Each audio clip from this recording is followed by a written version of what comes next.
นี่ไปหางปลาเก่าวัดยอดสวงเนาะ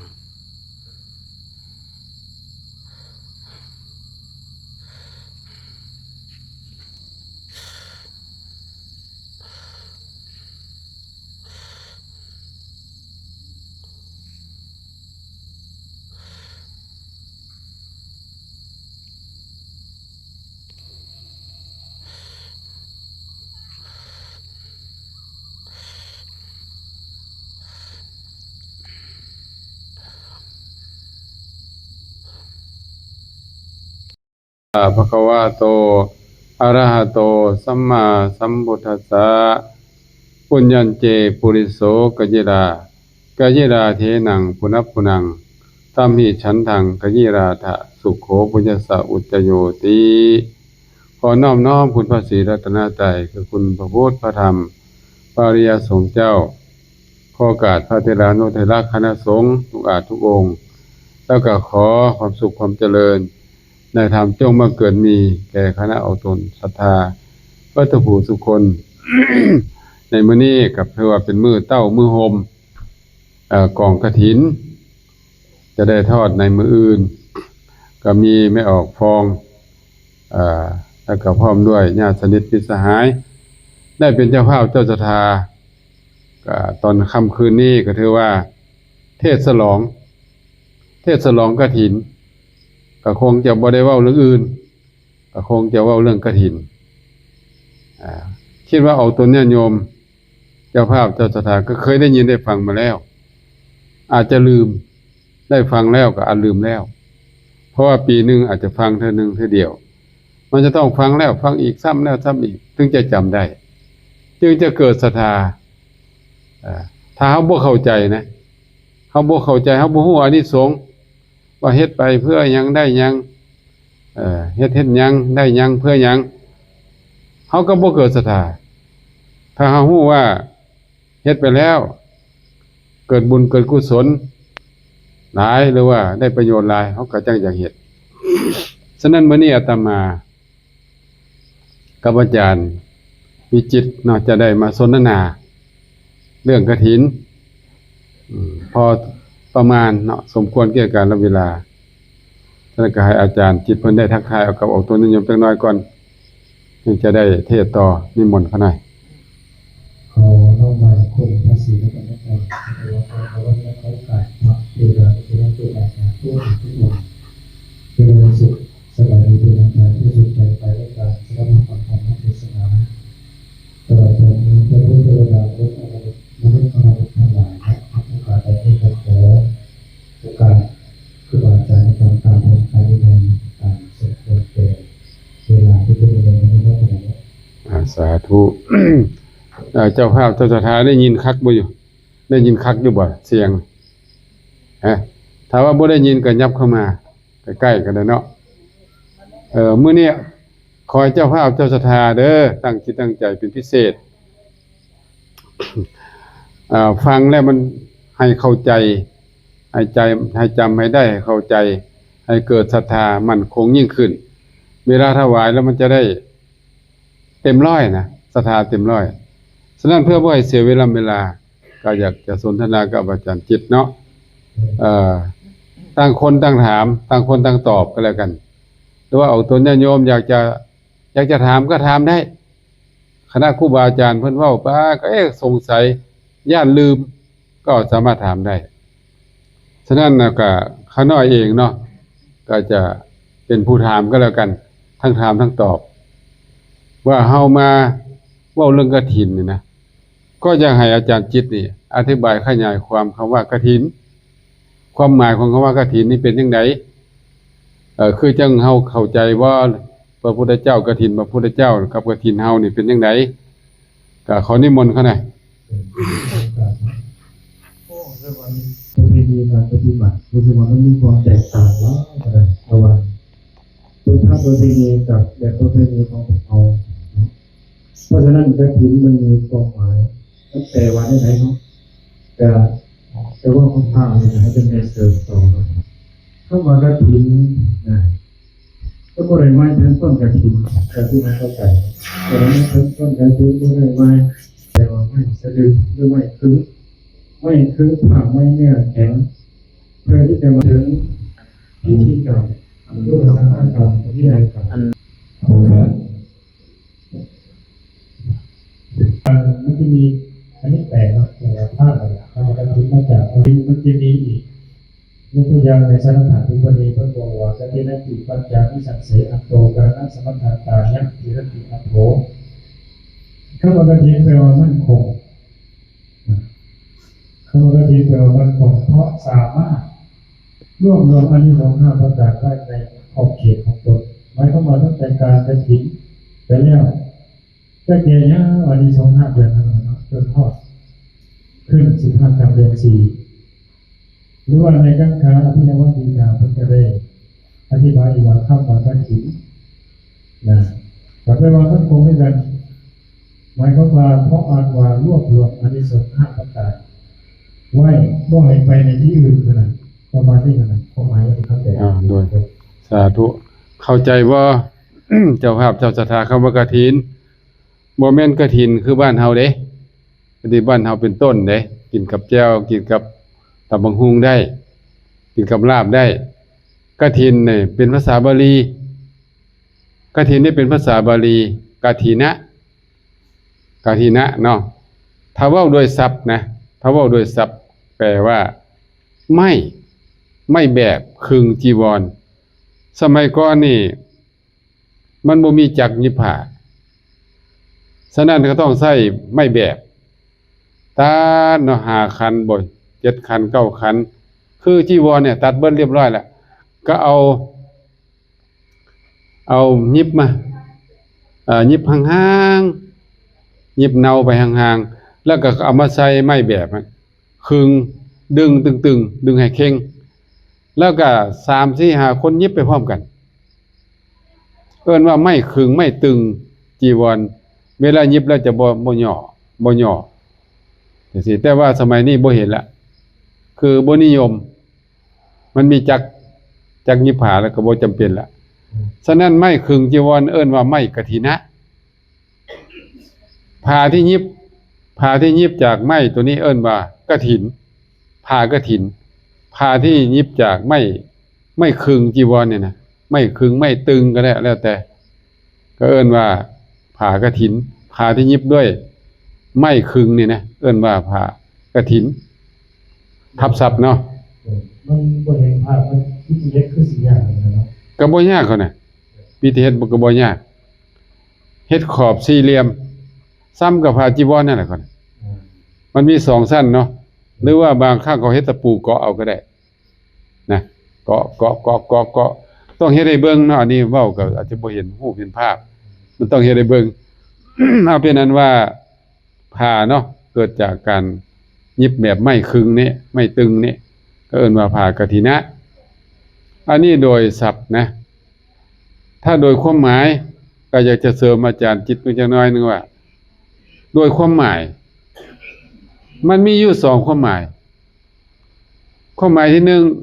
1แปลว่าผ้าพิเศษที่พระพุทธเจ้าอนุญาตให้พระที่จำพรรษาครบ3 เดือนครบ3 เดือนแล้วก็ได้การแล้วได้อานิสงส์5จังซี่นะเอิ้นว่าผ้าพิเศษที่พระพุทธเจ้าอนุญาตแล้วก็มีความหมายว่าโดยความหมายว่าแปลว่ามั่นคงกฐินนี่แปลว่ามั่นคงอีหยังล่ะเฮ็ดให้อานิสงส์5ของพระนี่นะ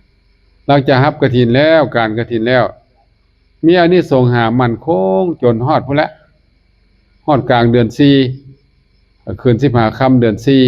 4อานิสงส์5แต่สิเว้าน้ำหลังเนาะอานิสงส์5ข้อที่1ข้อที่2คำว่ามั่นคงก็คือเฮ็ดให้ศรัท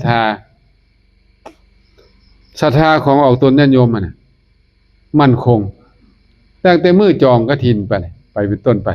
แล้วก็คิดถึงกฐินนี่นะสิซื้ออันนั้นสิเฮ็ดแนวนั้นสิเฮ็ดแนวนี้คิดอันนี้ส่งกับมั่นคงยาวไปบัดนี้หลังจากทอดไปแล้วบัดนี้ได้อานิสงส์5ก็มั่นคงไปอีก คิดฮอดบุญก็มั่นคง บุญก็เกิดขึ้นทุกทีแล้วก็บุญหั่นน่ะบุญเฮ็ดกฐินน่ะนะมั่นคงไปฮอดไสได้มนุษย์สมบัติสวรรค์สมบัตินิพพานสมบัติในที่สุดนะฮอดพระนิพพานนี่พ้นทุกข์ได้รับความสุขอยู่ในโลกนี้ในโลกหน้าแล้วก็มีความสุขจนฮอดนิพพานมั่นคงขนาดนั้น แล้วก็มั่นคงที่3เฮ็ดให้พระวินัยของพระพุทธเจ้ามั่นคงนะการที่เฮาทอดกฐินแล้วก็การกฐินจังซี่นะโยมทอดพระการโยมก็ได้อานิสงส์พระก็ได้อานิสงส์ก็เฮ็ดให้พระธรรมคำสอนพระวินัยบัญญัติพระพุทธเจ้ามั่นคงเนี่ยแล้วก็เฮ็ดให้พระพุทธศาสนามั่นคงต่อไปเนี่ยอันนี้เขาว่ามั่นคงนะนี่นะมั่นคง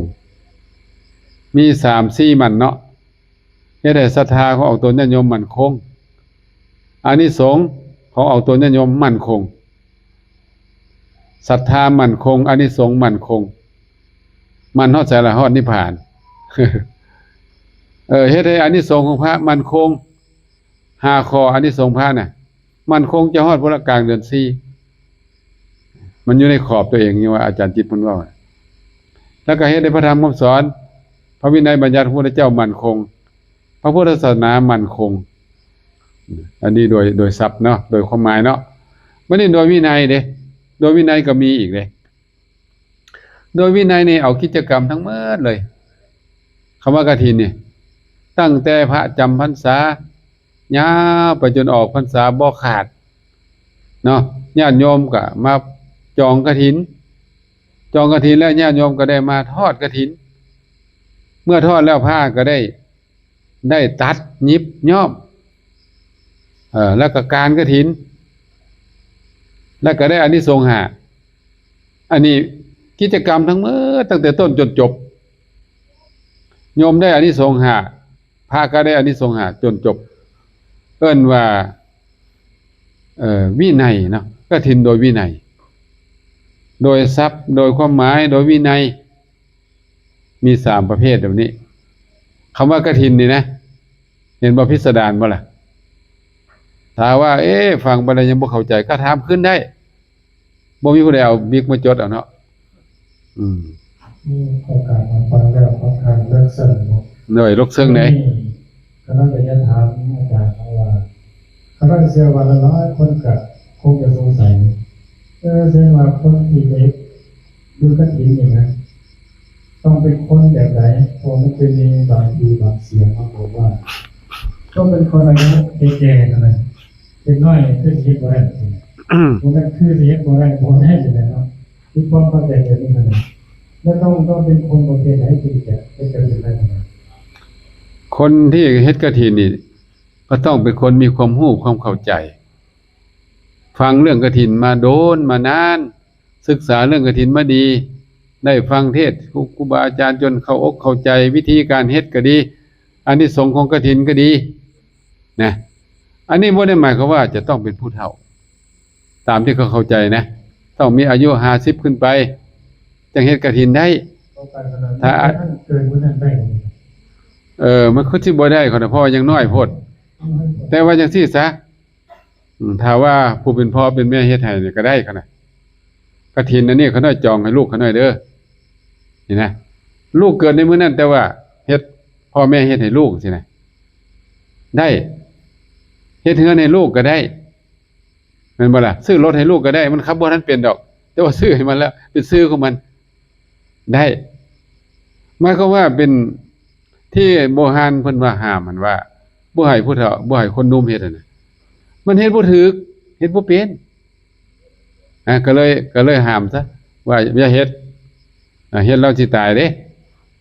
มันบ่แม่นอันนั้นเนาะสมมุติว่าลูกหลานเฮาเกิดมาใหญ่รุ่นอยากเฮ็ดกฐินเนี่ยเฮาก็พาเขาเฮ็ดได้ถ้าบ่เข้าใจก็มาถามครูบาอาจารย์ได้อยู่บ้านนาดีนะนางจอนนี่บ่นางยุ้ยบ่หลายๆคนอายุน้อยๆอายุ20ปลายปีอาตมาก็ให้เขาเจ้าเฮ็ดเนาะก็บ่เห็นตายเด้ล่ะก็ยังอยู่น่ะ อาตมาว่าน่าจะอายุยืนซะด้วย เพราะว่าบุญกฐินมันมั่นคงเด้ น่าจะมีอายุวันนะสุขะพละมั่นคงอะนะบุญมั่นคงก็จะมันไปเบิ่นแล้วโภคทรัพย์สมบัติก็จะมันไปเบิ่นละฉะนั้นความเข้าใจอันนี้ถือว่าผิดบ่ให้เด็กน้อยเฮ็ดบุญน่ะที่ผิดนะแล้วผู้ใดล่ะเฮ็ดบุญกฐินก้อนหมู่น่ะอาจารย์จิตได้ยินข่าวอยู่บ่คั่นน่ะ ด้วยบุญเลย อ้าวนางวิสาขาดิ โอ้ไม่ได้ นางวิสาขาเนี่ยหลังจากพระเจ้าอนุญาตปั๊บนางวิสาขาเอาก้อนหมู่เลย เอาก่อนหมู่เลย เจ้าก่อน บ่องค์ใดก็เฮ็ดก็เฮ็ดคั่นน่ะนางอันนี้น่ะเพราะว่าบ่ว่าแต่บุญกฐินแม่ตู้เอ้ยคนมีบุญน่ะมันเฮ็ดได้ นางวิสาขาเนี่ยบรรลุเป็นพระโสดาบันอายุจักปีฮะ 7 ปีเนาะบางคนนะอายุ7 ปีบรรลุเป็นพระอรหันต์แล้วสิเชื่อหรือบ่เชื่อนี่เฮาเข้าใจว่าเขาเจ้าเป็นเด็กน้อยบ่เข้าใจจังซี่บ่เฮาเป็นผู้ใหญ่เป็นหยังคือบ่บรรลุเขาเด็กน้อยคือบรรลุนี่ สงสัยไม่ยังไงแม่ว่านางวิสังขารเนี่ยบุญก็คือช่วงนั้นเนี่ยอายุประมาณเท่าไหร่ ประมาณคงจะแม่นแต่งงานไปแล้วเนี่ยเฮ็ดวัดแล้วนะเฮ็ดวัดเฮ็ดวาไปแล้วนะแต่ว่าจังได๋ก็อายุยังน้อยอยู่คั่นน่ะอายุยังน้อยอยู่ แต่ว่าอย่าลืมในนางวิสาขาเนี่ยอายุ7 ปีเป็นพระโสดาบันแล้ว เข้าใจเกิด หมายความว่าเฮาต้องไปค้นคว้าใหม่ว่าพระพุทธเจ้าบัญญัติอันกฐินนี่นะพรรษาที่เท่าใดเนาะจึงได้ไปสืบเบิ่งรายละเอียดตื่มอีกฉะนั้นก็คือว่าบ่มีปัญหาหยังผู้ใดอยากเฮ็ดบ่เป็นก็มาปรึกษาครูบาอาจารย์มาปรึกษาออกตนญาติโยมที่เขาเจ้าเคยเฮ็ดมาแล้วให้เขาเจ้าพาเฮ็ดจะบ่มีปัญหาหยังเนาะเอามานี่นะคันนั้นเป็นผู้ถามเขาก็สิถามต่อไปอีกว่าเมื่อเฮาเข้าใจความหมายของกฐินแล้วต่อไปนี่ก็จะต้องว่าความเป็นมานะจันจิตความเป็นมาของกฐินนี่เป็นจังไดลองว่าอธิบายพอได้ใจความกันนะ จะได้การตอบเลยจะได้นอนได้ว่ามันมีความเป็นมาย้อนสมัยพุทธกาลย้อนสมัยพุทธกาลมีพระภิกขุจำนวนหนึ่ง30องค์เลยมีจำนวนนั้นว่าเนาะ30 องค์พระเจ้าอยู่ที่เมืองปาฐาเนาะปาชัยกะนี่มือหนึ่งพระเจ้ามีความคิดว่าจะไปเข้าข้อให้พระเจ้าพอดีส่วนนั้นพระพุทธเจ้าอยู่ที่เมืองสาวัตถีไม่ได้ทางไหนเหลือเกินสมัยก่อนเขาจะต้องย่างก็ได้เดินทางมาเนาะย่างมาก็พอดีย่างมาจากเมืองปาฐาเนี่ยไปวัดเมืองสาเกตก็พอดีเวลาเข้าพรรษาก่อนเขาเข้าพรรษาก่อนก็เลยต้องได้จำพรรษาและจำพรรษาอยู่ที่เมืองสาเกตซึ่งระยะทางจากเมืองสาเกตไปฮอดเมืองสาวัตถีเนี่ยก็ประมาณอีก6 โยนหนึ่งก็ประมาณ16 กิโลเนาะแต่16 คูณ 6ก็ประมาณ96 หลัก96 กิโลยังอีกหลายนะครับก็พอดีจำพรรษาอยู่นั่นตลอดพรรษา3 เดือนตลอดพรรษา3 เดือนพอออกพรรษาวัดก็เลยเฝ้ายางมากันซึ่งพอออกพรรษาใหม่ๆเนี่ยนะแต่จะยังอยู่ในช่วงหน้าฝนอยู่เลยฝนมันยังตกก็ทำเป็นตรงในการก็ยังอยู่ในหน้าฝนนะการที่จะเดินทางมันค่อนข้างจะสะดวกแต่ที่นี่เนี่ยเพื่อเกิดเราพ้นทุกข์ผ้าที่ว่าถือไปนะคุณที่เป็นผ้าสังฆาพกซ้ำพื้นนะผ้าสังฆาผ้าคลุมผ้าสบงเขาถือคือเฉพาะผ้าสังฆาจะต้องเป็น2 ชั้นเพื่อผ้าสังฆาติพระอุตราสงฆ์ให้ผ้าสังฆาตินั้นเหมือนเดียวกับสั้นเดียวทีนี้ผ้าสังฆามันหนักมันหนา2 ชั้นจะสั้น1 พร้อมคือหน้ามันจะหนักโอ้เป็นยังไงลำบากครับก็เลยพอพระสามพระก็มาเฝ้าเดินทางไปเมืองสาวัตถีจะไปเข้าเฝ้าพระพุทธเจ้าพระพุทธเจ้าก็ได้สอบถามก็เป็นประธานประเพณีอยู่แล้วเราต้องปฏิสัมพันธ์ก็เลยถามสารทุกข์สุขิว่าเป็นยังไงเดินทางมาสะดวกสบายก็เป็นยังไงก็เลยอาศัยเหตุนั่นเลยครับ อาศัยเองนั่นเองที่เรียกว่าพระ30 องค์นั่นแหละเนาะอดีตแล้วอดีตได้เลยนะเนาะ หน่อย เคยเป็นบุคคลที่ตามหาผู้นี้กันก่อนผู้นี้คนหนึ่งคืออะไรให้ฟ้าก่อนเนาะก็ผู้นี้เป็นพ่อพระพุทธเจ้าเป็นพ่อพระพุทธเจ้าพระพุทธเจ้าก็เลยถามว่าผู้ถามนั้นเกิดไปใส่กำลังไปตามหาผู้นี้ก่อนพระพุทธเจ้าก็เลยบอกว่าระวังการตามหาผู้นี้กับตามหาตัวเองดีกว่าคือสร้างกับตามหาผู้ตัวเองดีกว่าพระพุทธเจ้าก็เลยนั่งลงไปแสดงธรรมพอแสดงธรรมปั๊บโยมปั๊บพระทั้งหลายเหล่านั้นจะได้บรรลุเป็นพระอริยบุคคลหมดเลยแต่ไม่ได้เป็นพระอรหันต์หมายความว่าพระแสดงธรรมก็ไม่ได้เป็นโสดาสกทาอนาคาและทั้ง30 องค์ในรุ่นแรกเป็นผู้ดุเชียงคำเลยนะอันนี้อาศัยเย็นในการในการเรียนวันนี้เรายุ่งยากลำบากในการเดินทางเพื่อประโยชน์ในการหนึ่งจะได้บ่มเฝ้าเดินทางจะได้เดินทางอะไรมาพวกภาษาฝั่งเพราะว่ายุ่งให้มากเลยประมาณนี้ต้องการหน่อยครับเราได้ทราบแล้วว่าความเป็นมาของกฐินนี่นะพระพุทธเจ้านี่เห็นพระนี่ลำบากเพราะว่าออกพรรษาแล้วยังเหลืออีกเดือนนึงเด้แล้วดูฝนมัน4 เดือนแม่นบ่ล่ะพาเข้าไป3 เดือนยังเหลือเดือนนึงฤดูฝนลองมาคิดเบิ่งดูว่าฝนสิตกขนาดใดแล้วจินตนาการเมืองประเทศอินเดียสมัยก่อนเป็นจังไดมีแต่ทุ่งนาแม่นบ่ล่ะเวลาฝนตกมันท่วมเด้แล้วทางบ่ได้คือเดี๋ยวนี้เด้ทางนี่น่ะทางเกวียนเด้ทางล้อทางเกวียนบ่แม่นทางลาดยางสิเด้ทางลาดยางนี่ก็ไปได้ทุกฤดูแล้วเนาะอันนี้ทางขี้ตมอะนะแล้วก็ลองจินตนาการเบิ่งฝนตกบัดนี้นะแล้วก็พระมื้อนั้นน่ะมีพระบริขารแล้วก็ผ้า3 ผืนผ้าก็หนักเปียกฝนย่างมาลองคิดเบิ่งดู6เท่าไหร่ก่อน6โยชน์เนาะ6โยชน์96 หลักกิโลสิแม่นใกล้บ่ล่ะนี่เนาะโอ้นฮอดปากกระดิ่งพุ่นละปักสันบ่ล่ะติบ่ไกลเติบเด้แล้วก็ย่างไปนี่นะผ้าเหล่านั้นก็ได้รับความลำบากผ้าก็เปียกบริขารเปียกเบิดแล้วก็ผ้าก็หนัก2 ชั้นสังฆา2 ชั้นหนักผ้าฝ้ายสมัยก่อนบ่ได้ผ้าคือเดี๋ยวนี้เด้ผ้าเดี๋ยวนี้นี่ผ้าบางผ้าละเอียดปานนี้ก็บ่หนักปานใดแต่ก่อนหนักแล้วก็ป่วยเด้เจ็บไข้ได้ป่วยสะบักสะบอมนะว่าหมายความว่าซั่นพระพุทธเจ้าเห็นพระลำบากซะสิก็เลยเกิดพระกรุณาอยากอนุเคราะห์บ่อยากให้พระอันนั้นลำบากฉะนั้นเลยบัญญัติกฐินนี้ขึ้นมาเพื่อหยังเพื่อบ่ให้พระนั้นเฝ้าเดินทางให้เฮ็ดกฐินอยู่เดือนนึงน่ะเนาะออกพรรษาแล้วฤดูกฐินนี่1 เดือนพอ1 เดือนหมดฤดูฝนแล้วเด้จากนี้มื้อนี้ไปเนี่ยนะไปฮอด12 เพลงไปฮอดเดือน12 เพลงก็พอดีครบ1 เดือนฝนเอื้อนหมดแล้วขาดหมดแล้วถนนหนทางนี่ก็บ่มีขี้ตมขี้ไงก็สิหมดแล้วล่ะย่างสบายเนาะอันนี้ก็คือเกิดจากพระกรุณาพระเจ้าเพื่ออนุเคราะห์พระจะได้บ่ให้พระลำบากเนื่องจากรับกฐินแล้วก็เฮ็ดผ้ากฐินก่อนก็บ่ต้องให้ฟ้าวไปพอเฮ็ดผ้ากฐินแล้วก็คนก็หยุดก็จะเดินทางได้สะดวกอันนี้ก็คือความเป็นไปเป็นมาบัดนี้ก็อยากจะให้องค์ตัวนิยมได้เข้าใจว่าพุทธประสงค์ เรื่องกฐินนี้มีหยังแน่เนี่ยให้อาจารย์จิตเราจักหน่อยพุทธประสงค์ในการบัญญัติกฐินนี่มีหยังแน่นะเพิ่นต้องการนี่หยังแน่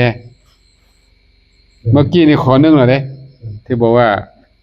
บ่ให้พระลำบากนะอ๋อหมายถึงประโยชน์เนาะประโยชน์หรือจุดประสงค์หรือประโยชน์ก็ได้มีจุดประสงค์ประมาณ 4-5 ข้อข้อที่1ก็คือว่าเห็นว่าพระถ้าเกิดว่าออกพรรษาปั๊บก็จะแสดงหาพระก็เลยก็ยังให้ลำบากก็เห็นว่าก็จะบัญญัติเกี่ยวกับกฐินขึ้นมาเนาะอันที่1ก็คือพอบัญญัติกฐินขึ้นมาปั๊บก็จะได้เห็นพระในโบสถ์ฟ้าออกเดินทางออกพรรษาปั๊บเนาะก็เลยได้เห็นอายุเลยเอาว่าก็เลยว่า ว่าให้ข้าวเดินทางไปที่อื่นพอมาเนี้ยกระทิ้งเลยจะต้องก็เลยเป็นในกองถ่ายแล้วกันนะ เป็นการเบรกเนาะ เป็นการเบรก เบรกบ่ให้ฟ้าวไป เป็นการเบรกว่าให้ข้าวไป อืม อันที่สองนี่เพื่อความสามัคคีนะครับเพื่อความสามัคคีพอมีกิจในการที่ดีให้กระทิ้งก็จะเป็นการตัดเย็บย่องตัดเอาอย่างต่างๆเนี่ยนะเพื่ออุปกรณ์เก็บเนาะการที่ดีให้กระทิ้งนะโมไม้เข้ามาจะเป็นผ้าสำเร็จแบบนี้อย่างเดียวเลยเป็นผ้าขาวๆอย่างไรก็ได้แต่ว่ามันจะค่อนข้างลำบากจะต้องเย็บทันในวันนั้นเนาะถ้าว่าเป็นผ้าขาวๆก็ต้องตัดเย็บย่องไปกับ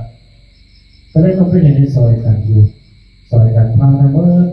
จะไปถือตัวเองในวันนั้นว่าเป็นพระเอาไว้ขออนุญาตครับเป็นพระมหาเถระขนาดหรือเจ้าอาวาสสมัยก่อนครับก็โอ้ยเขาเป็นเจ้าอาวาสเขาเฮ็ดซอยเรียนนี้บ่ได้ถ้าว่าบ่เฮ็ดซอยคือพระธรรมะทั้งวันที่ในวัดเนี่ยต้องเฮ็ดซอยกับพระบ่เฮ็ดซอยผู้ที่ท่านบางทีเป็นทุกคนนะครับ โดยทุกกฎ โอ้เป็นการต่อพิษเสียบ่ได้เป็นทุกคนเนาะฉะนั้นก็เลยเป็นเห็นพอมีกระเทียมก็เลยต้องสามัคคีกันเนี่ยอย่างนั้นจะต้องเป็นเจ้าแบบว่าต้องเป็นเจ้ามีการอ่านกันไม่เองกันให้ดีมันก็คือว่าเห็นตัวนี้ฉะนั้นก็จะมีความสามัคคีเป็นการเป็นเกียรติความที่จะต่างคนต่างอยู่โอ้พระสมัยก่อนบวชมาจะต้องตรงไหนโมกธรรมมันไหมเล่นบรรลุธรรมมันไหมต่างคนต่างอยู่แล้วก็เลยก็เลยมุ่งไปอย่างกันเพื่อเราในข้อการสร้างสรรค์อาหารเดี๋ยวนี้เป็นต้นก็เลยพวกเราได้อันนั้นเนาะสามัคคีกันแต่ต่างคนต่างอยู่ในก็เลยพิจารณาต่อมาเป็นคนที่เป็นก็เลยได้ในซอยนั้นก็เลยเป็นการสามัคคีดีตุ้มมุมสามัคคีกันดีอันนี้อันที่สอง เมื่อแล้ววะ อันเข้าไปยังดีเลยนะอันต่อไปก็คือว่าจะเพื่อให้พระที่มีจีวรเก่าจุดประสงค์เพื่อพระที่มีจีวรเก่าได้รับจีวรใหม่อันนี้เข้าใจกันผิดแล้วเราวันละน้องนะขออนุญาตโดยเฉพาะพักด้วยกันนะครับเข้าใจช่วงร้อยตามีกระถิ่นส่วนใหญ่จะให้พระมหาเถระหรือผู้ที่มีพรรษามาโกโบอย่างนี้ไอ้คนที่จะไปห้องบริวารตรงนั้นมันก็ต้องเลือกก่อนผู้เริ่มจากพระที่มีจีวรเก่าที่สุดเลยจะเป็นพระบวชเมื่อนั้นเลยกันก็ได้เนาะถ้าจะทำคนที่จีวรเก่าจีวรเพิ่นจะตกสีตกอะไรสีมันค่อนข้างเยื่อจางมันจางไปหน่อยเพราะฉะนั้นพระพุทธเจ้าในพระโมกประโยชน์หรือในความสำคัญเกี่ยวกับการที่จะรู้ข้อผู้บาอาจารย์หรือพระสงฆ์ที่มีจีวรเก่าก่อนเป็นการอัปโลกแสดงคำว่าอัปโลกเนี่ยที่ต้องบอกจริงๆนะเพราะฉะนั้นก็จริงมันก็เป็นอัปโลกนะครับมันเป็นอัปโลกเลยนะครับอัปโลกนั้นการเกี่ยวกับประเทศนี้มันบริสุทธิ์เลยนะครับแต่ใช้คำว่าสัญหาธรรมดาแต่เพราะว่าเด็กมันเป็นตามเนี่ยดีที่นี้ตามวาจาบุญในอัปโลกนะครับเพราะฉะนั้นนี่บางทีเขาก็มีความเข้าใจผิดหมายตัวนี้นะมันโมเป็นอัปโลกอะไรแต่มันเป็นเหตุที่นี้นะต้องสูตรมอบในสีมาอย่างถูกต้องหรือต้นทางครับโดยการหลังจากเขาเลือกไปแล้วก็คือถามต้นไม่ใช่แหละโดยสรรหานะถ้าว่าอัปโลกจริงๆด้วยการสรรหาแต่ก็โมเป็นในการที่เกิดอัปโลกก็แปลคำศัพท์แบบนั้นขึ้นมาก็คือเบิ้งจะสิแบบเบิ้งต่างคนต่างเบิ้งที่ผู้ใดต้องมีภาษีเบิ้งแบบตรงนี้เนาะพอได้ภาพแล้วนะเตรียมสู่มอบพระในสีมาครับแต่นี่ก็คือที่ประสงค์อันหนึ่งคือเพื่อพระในจีวรเก่าและการอีกอันหนึ่งก็คือเพื่อที่ประสงค์เพื่อเรียกว่าลุกพรไอจีวรอะไรของเสสารตัวนี้เนี่ยเช่นว่าพิพูนี่จะต้องบางสิกขาบทอย่างมันให้ไปแล้วผิดที่ไหนสิกขาบทแต่ว่า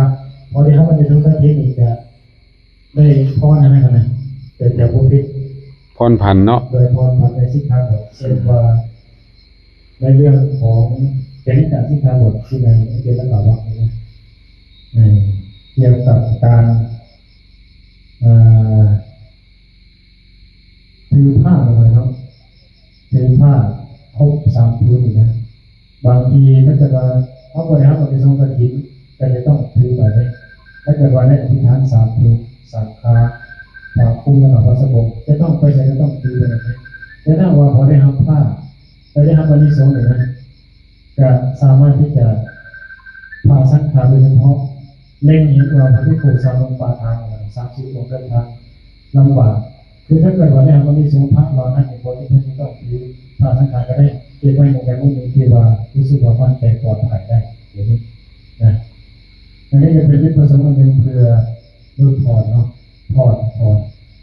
ถ้าว่าผู้ใดไม่ใช่ประเทศจะผิดพลาดครับแต่พอที่ทำไม่ใช่ประเทศก็จะแต่อนุโลมไปจริงแล้วก็อันสุดท้ายคือเปิดโอกาสให้ผู้ที่มีที่แต่งศาสนาตัวที่เป็นผู้หญิงผู้ชายที่มีศรัทธาได้เห็นบุญได้ดีเลยแต่เมื่อกี้เนี่ยว่าข้ามไปเลยเนาะพอเรื่องบุคคลที่นวากันดีอยากจะถามอาจารย์ใหญ่คือนว่าเป็นพระสมณเณรในขาวผู้หญิงผู้ชายตลอดทั้งมนุษย์เทวดาที่พระพรหมเห็นได้พวกมัน ข้อนี้ก็เอาไว้ก่อนก่อนน่ะมันข้ามไปก่อนเราต้องเว้าจุดประสงค์ให้มันจบก่อนแล้วก็ผู้ใดทอดกฐินผู้ใดรับกฐินจังซี่นะเป็นหัวข้อเนาะฉะนั้นเขาน่าจะเสริมตรงว่าจุดประสงค์นะจุดประสงค์ที่พระพุทธเจ้าเนี่ยบัญญัติกฐินขึ้นมานี่เพื่อหยังอันดับที่1เนาะก็เพื่อบ่ให้พระลำบากเอาเว้าเป็น2ประเด็นนะอนุเคราะห์พระอนุเคราะห์โยมอนุเคราะห์พระก็1ก็คือบ่ให้พระลำบากในการเดินทางเบรกเพิ่นให้เพิ่นเฮ็ดกิจกรรมกฐินนี่ซะก่อน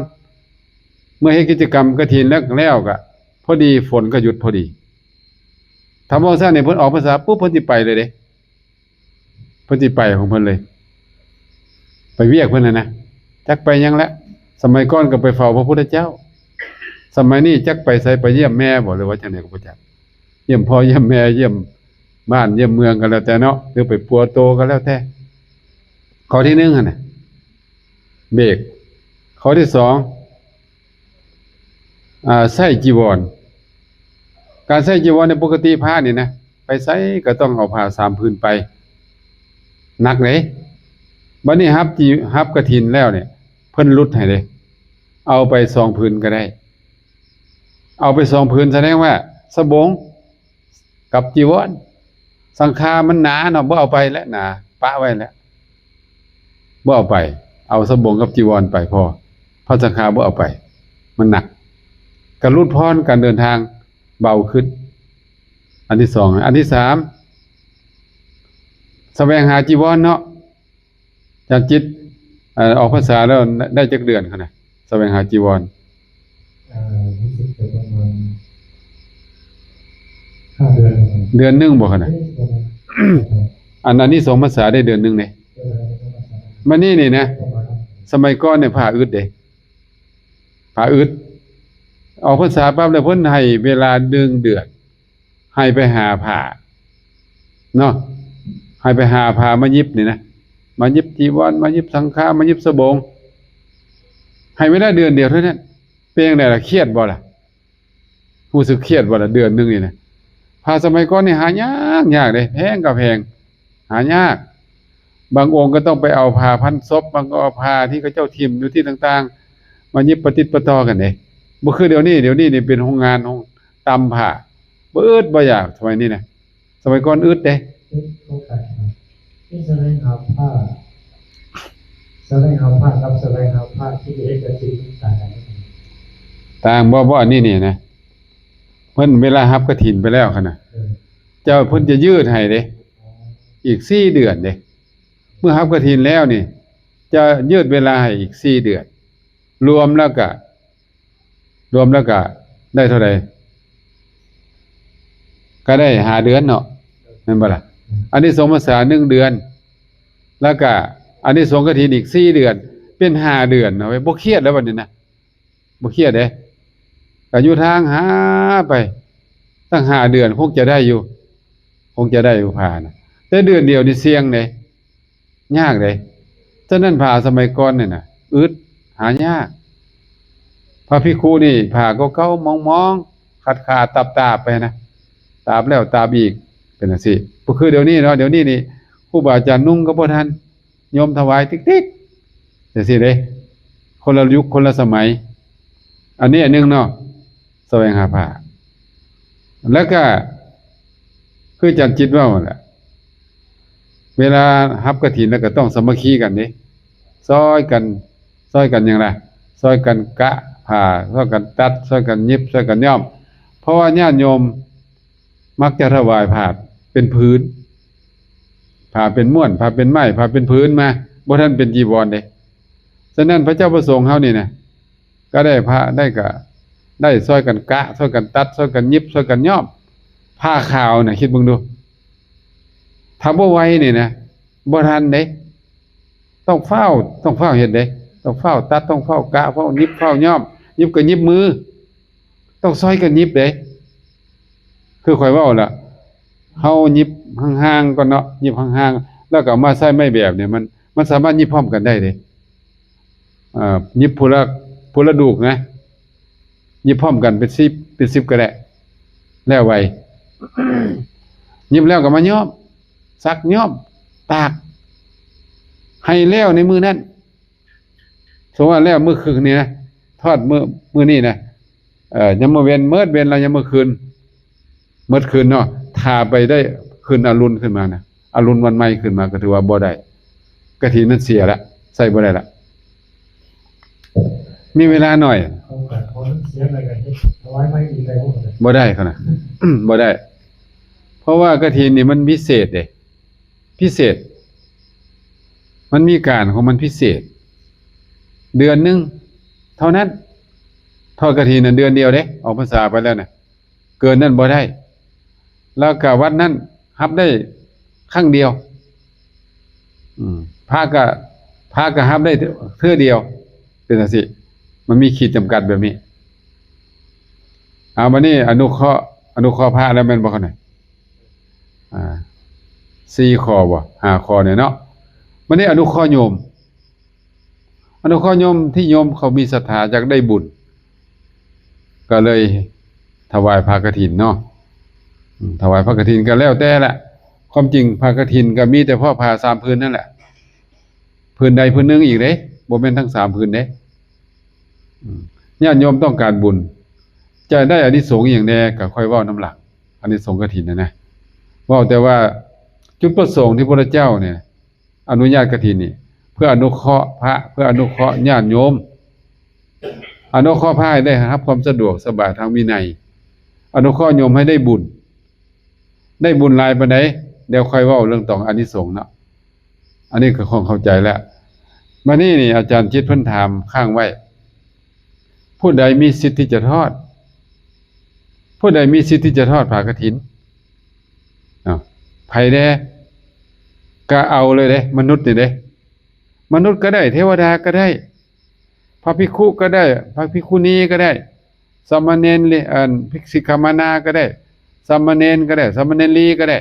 เอิ้นว่าสาธรรมิกขาเนี่ยทอดได้คนทุกข์ก็ทอดได้คนหั่งคนมีก็ทอดได้สรุปแล้วคือคนมีศรัทธานั่นเองคนมีศรัทธาเลยคนบ่มีศรัทธานี่เฮ็ดบ่ได้จะร่ำจะรวยจะหั่งจะมีจะเป็นจังไดก็บ่ได้นะต้องเป็นคนมีศรัทธาก็คือได้ยินได้ฟังอานิสงส์กฐินว่ามีอานิสงส์ได้หลายเท่านั้นเท่านี้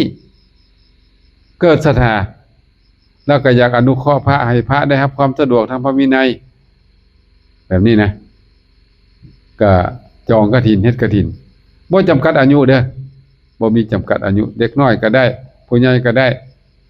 ถ้าเป็นเด็กน้อยก็ให้พ่อให้แม่พาเฮ็ดหรือผู้เฒ่าก็ดีบ่เคยเฮ็ดนะก็ให้หมู่พาเฮ็ดแม่นบ่ล่ะก็ได้พระก็เฮ็ดทอดได้แม่ตุไปทอดวัดอื่นเนี่ยบ่แม่นทอดวัดเฮาเด้ต้องไปทอดวัดอื่นนี่ได้อาจัวก็ได้ภิกขุณีก็ได้สิกขมานาอาจัวผู้หญิงนะสามเณรีก็ได้เทวดาได้บ่ยังได้เด้เทวดาก็ทอดกฐินได้เด้เทวดาเนี่ยเพิ่นบ่ได้ห้ามเด้ฉะนั้นพระพุทธเจ้าจะบ่ห้ามผู้ใดเลย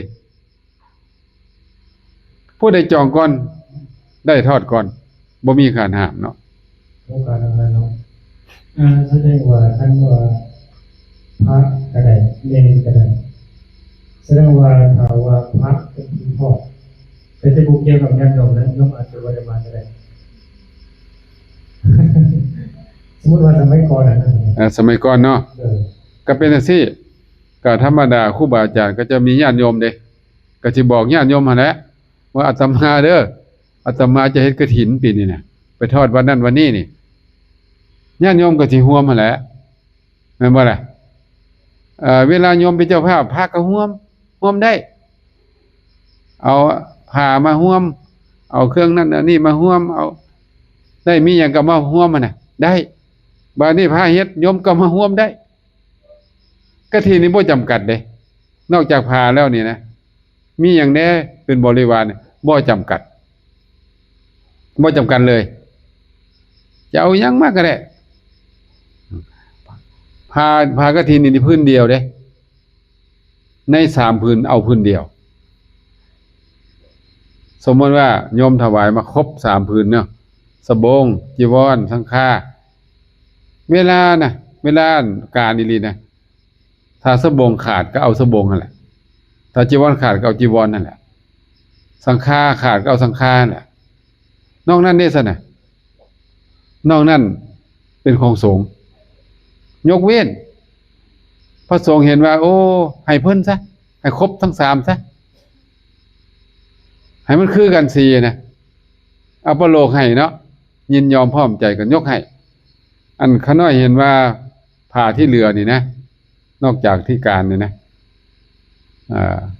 ขาน้อยเห็นว่าสมควรจะยกให้เพิ่นหมดเลยพระเจ้าประสงค์ว่าจังได๋ผู้ใดก็ว่าเห็นดีก็ถวายเพิ่นเลยแบบนี้นะอันนี้บ่เรื่องผ้าเนาะต่อไปเนาะวันนี้ญาติโยมผู้ถวายวันนี้ผู้รับบัดนี้อาจารย์จิตลองว่าผู้รับนี่มีสิทธิ์อันใดได้มีคุณสมบัติแนวใดได้จังรับกฐินได้พระเจ้าประสงค์เฮานี่กันโง่แล้วก็แต่ว่ายากกับแม่เนาะแต่ว่าง่ายสมมติว่าของการเป็นเมืองนะสมมติว่าคณะสิเป็นผู้ถวายพระกฐินแต่ว่านั้นไม่มีผ้าไกลไม่ออกถวายนะครับแล้วเป็นของคณะนั้นคณะแบบจะถวายวัดนี้ตรงนี้ก็แค่สิบให้ใครพูดเนาะแล้วก็ให้เพื่อนนะครับที่บอกการกฐินนั่นเองนั่นเองตรงนี้ไม่คือมันเป็นงานนะครับก็กฐินนี่บ่ยากขนาดกฐินนี่บ่แม่นเรื่องยากถ้าเข้าใจเด้ถ้าบ่เข้าใจแล้วยากเพราะว่าผ้ากฐินนี่นะญาติโยมจะเอาผ้ามาเป็นพื้นก็ได้ผ้าขาวๆก็ได้ผ้าเป็นสีย้อมมาก็ได้หรือว่าเห็นว่าโอ้เอาไปถวายเพิ่นแล้วเพิ่นจะยากบ่หยิบให้เพิ่นเลยเป็นไก่ไปเลยก็ได้นี่เนาะสมัยใหม่นี่นะเอาเป็นไก่ไปเลยเอาเป็นผ้าไตรนะก็ได้นี่เขาบอกแต่ว่าเขาไม่รู้สึกว่ามันจะมีอันหนึ่งที่พระพุทธเจ้ากรณีที่ว่ามันเกี่ยวกับบริวารนะครับบริวารกฐินที่ว่ามันมีถ้าเกิดว่าโยมคนนี้เป็นเจ้าภาพมันมีอะไรกันเลยเมื่อวันนี้เนี่ยจะรู้สึกว่ามันจะต้องอธิบายให้กันเข้าใจในการแก้ไม่ได้การจะให้กันในที่ว่ากรณีว่าผู้ทำนิติมาเป็นเจ้าภาพถวายกฐินแล้วมันจะมีเจ้าภาพมาทีหลังอีกแต่ที่ว่าเรื่องบริวารกฐินในตรงนี้กำหนดรายเป็นอะไรให้ดีพอผู้ที่มาที่หลังมีบริวารหลายตัวไปเพื่ออย่างพระพุทธเจ้าผู้นี้ให้เลือกการของพระพุทธเจ้ามันมีความสำคัญเลยก็คือว่าเมื่อก็ให้ความสำคัญที่คนที่มีศรัทธาแห่งกว่าเนาะแต่ว่าถ้าผู้อยากให้เกิดปัญหานะควรจะล้มกันแต่ที่เขาน่าสิใกล้เกลี่ยให้เนาะมีศรัทธาหลายคนนะผู้ใดก็อยากจองผู้ใดก็อยากจองเฮ็ดจังได๋ล่ะบัดนี้ควรจะล้มกันเพื่อบ่ให้เสียน้ำใจผู้ที่ก่อนนี่นะผู้ก่อนหมู่นี่นะเพื่อบ่ให้เสียน้ำใจกันก็ว่า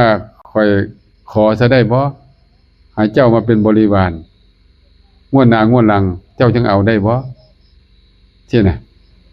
ถ้าเขาเจ้าว่าตกลงได้หรือว่าผู้ที่มานำหลังนี่นะเป็นบริวารบ่เป็นบริวารของผู้ก่อนนี่บ่จังใดเขาก็ได้อุตสาหะพยายาม จองก่อนหมู่แล้วความจริงนี่ตามหลักแล้วก็ผู้จองก่อนแล้วก็ได้ก่อนนั่นบ่ล่ะ พิ่นเน้นจังซี่ก่อนน่ะผู้ที่มานำหลังนี้มีบริวารหลายก็เพื่ออนุเคราะห์สงฆ์นั่นแหละให้พระเจ้าประสงค์เพิ่นได้ใช้เครื่องใช้ของได้มีแนวอยู่แนวกินนะอนุเคราะห์แนวนั้นแล้วก็เพื่อรักษาศรัทธาผู้ที่เขาเจ้ามีศรัทธาหลายแต่ว่าอันนี้ก็อยากให้ร่วมกันนะเขาน้อยว่านะอยากให้ร่วมกันอยากให้มาเป็นสามัคคีซะ ให้กฐินสามัคคี แสดงว่ามันอาจจะเกิดเหตุผู้ค้าคิดกันได้มาแล้ว แม่นเขาน้อยว่ามันจะมีปัญหาบ่จบเด้ผู้ที่จองก่อนนี่มีศรัทธาหน่อยเนาะแม่นบ่ล่ะบริวารหน่อยแม่นบ่ผู้มานำหลังเนี่ยนะมีบริวารหลายศรัทธาหลายเฮาละให้ผู้นำหลังบัดนี้ผู้ก่อนจะว่าจังไดล่ะป้าเห็นแก่หน้าแก่ตาเนาะก็เห็นก็เดียวว่าเน้นผู้มีศรัทธาเป็นหลักอันนี้ล่ะเอาหน้าเอาตาเอาคนหังคนมีคนร่ำคนรวยตัวนี่มันสิมีอย่างนี้เกิดขึ้นได้ครับฉะนั้นควรจะลมเจ้าอาวาสนี่นะมีญาติโยมมาศรัทธาหลายควรจะลมให้ล้มกันให้ตกให้แตกเฮ็ดกฐินสามัคคีซะรวมกันซะเห็นนะ แต่ว่าเขากับพาลงกันได้เหมือนกันทุกเขตนะครับ แม่นแหละก็ส่วนหลายก็ร่วมกันได้อยู่ดอกเขาน่ะต่างคนต่างมีศรัทธาอยู่แล้ว คือสิ่งยาวที่บริวารที่ นี่อีกอย่างหนึงเนี่ยเขาน่ะก็บ่จำเป็นต้องไปเถียงกันมันก็มีหลายวัดอยู่เด้แม่นบ่ล่ะเขาน่ะมันก็มีหลายวัดเด้วัดใดบ่มีเฮาก็ไปทอดติไปทอดหลายๆวัดก็ได้ผู้หนึงหั่นน่ะไปทอด10วัด20วัดก็บ่ผิดอีหยังไม่ออกหั่นน่ะวัดนี้เพิ่นมีแล้วบ่มีแล้วก็บ่ปักแล้วไปปักวัดอื่นที่เพิ่นบ่มีไปปักแต่วัดเดียวเนาะหายใหญ่ล้นหายน้อยบ่เต็มเด้บัดนี้น่ะเห็นบ่ล่ะหายใหญ่ล้นหายน้อยบ่เต็มนี่บ่อนที่ญาติโยมศรัทธาก็เอายังไงกันบ้านนอกบ้านนาแล้วบ่มีบัดนี้แล้วบ่มีคนไปทอด ฉะนั้นเฮาก็ไปทอดตามบ้านนอกบ้านนาบ่อึดบ่อยากว่างเป็นแถวเลยอันนี้ก็ผ่านไปเนาะแล้ววันนี้นี่เว้าเรื่องพระผู้รับนะอาจารย์จิตได้อธิบายหรือยังครับผู้ที่มีสิทธิ์ที่จะรับนี่นะหรือว่าเขาน้อยเว้าก็ได้บ่บ่ได้เว้าเนาะโครงการผู้ที่จะมีสิทธิ์ภารกิจในโครงการผู้ที่จะได้กล่าวมีคุณสมบัติจังได๋หั่นนะต้องมีคุณสมบัติจะต้องรู้จักอุปกรณ์7ในต้นต้นแล้วก็มาที่กา8แล้วก็บริโภค2แล้วก็อานิสงส์5ก็คือหลายจะได้แต่ว่าถ้าว่าบ่รู้จักจะทำได้ยังไงกันแต่ต้องให้พระที่มีความรู้ทั้งบุพกรเก็บวันที่ยาวแค่บริโภค2แล้วก็อานิสงส์5มาบอกมาแนะนำได้ครับประมาณนี้เนาะครับเนาะ ก็อยากจะเสริมอาจารย์จิตจักหน่อยนึงว่าผู้ที่มีคุณสมบัติที่จะรับกฐินได้นะต้องจำพรรษาเด้ต้องจำพรรษาครบ3เดือนบ่ขาดเลยแหละบ่ขาดจำพรรษาอยู่ในอาวาสนั้นครบ3เดือนแล้วก็ได้ปวารณาในวันปวารณาจำพรรษาหลังก็บ่ได้เด้เขาน่ะต้องจำพรรษาต้นมันมี2พรรษาเนาะพรรษาต้นพรรษาหลังต้องจำพรรษาต้นเท่านั้นมื้อเข้าพรรษามื้อแฮม1ค่ำเดือน8นั่นแหละเป็นว่าพรรษาต้นทำพรรษาหลังก็ต้องยับมาอีกเดือนนึงอันนั้นบ่ได้หมดสิทธิ์แล้วบ่ขาดนะจำพรรษาบ่ขาดแล้วก็ได้ปวารณาต่อสงฆ์ในมื้อวันปวารณาอันนี้1คุณสมบัติคุณสมบัติที่2ก็ต้องเป็นคนฮู้วินัยฮู้จักคือจัดจิตเว้าน่ะฮู้จักวิธีกะฮู้จักวิธีตัดวิธียิบวิธีย้อมวิธีการกฐินวิธีอนุโมทนา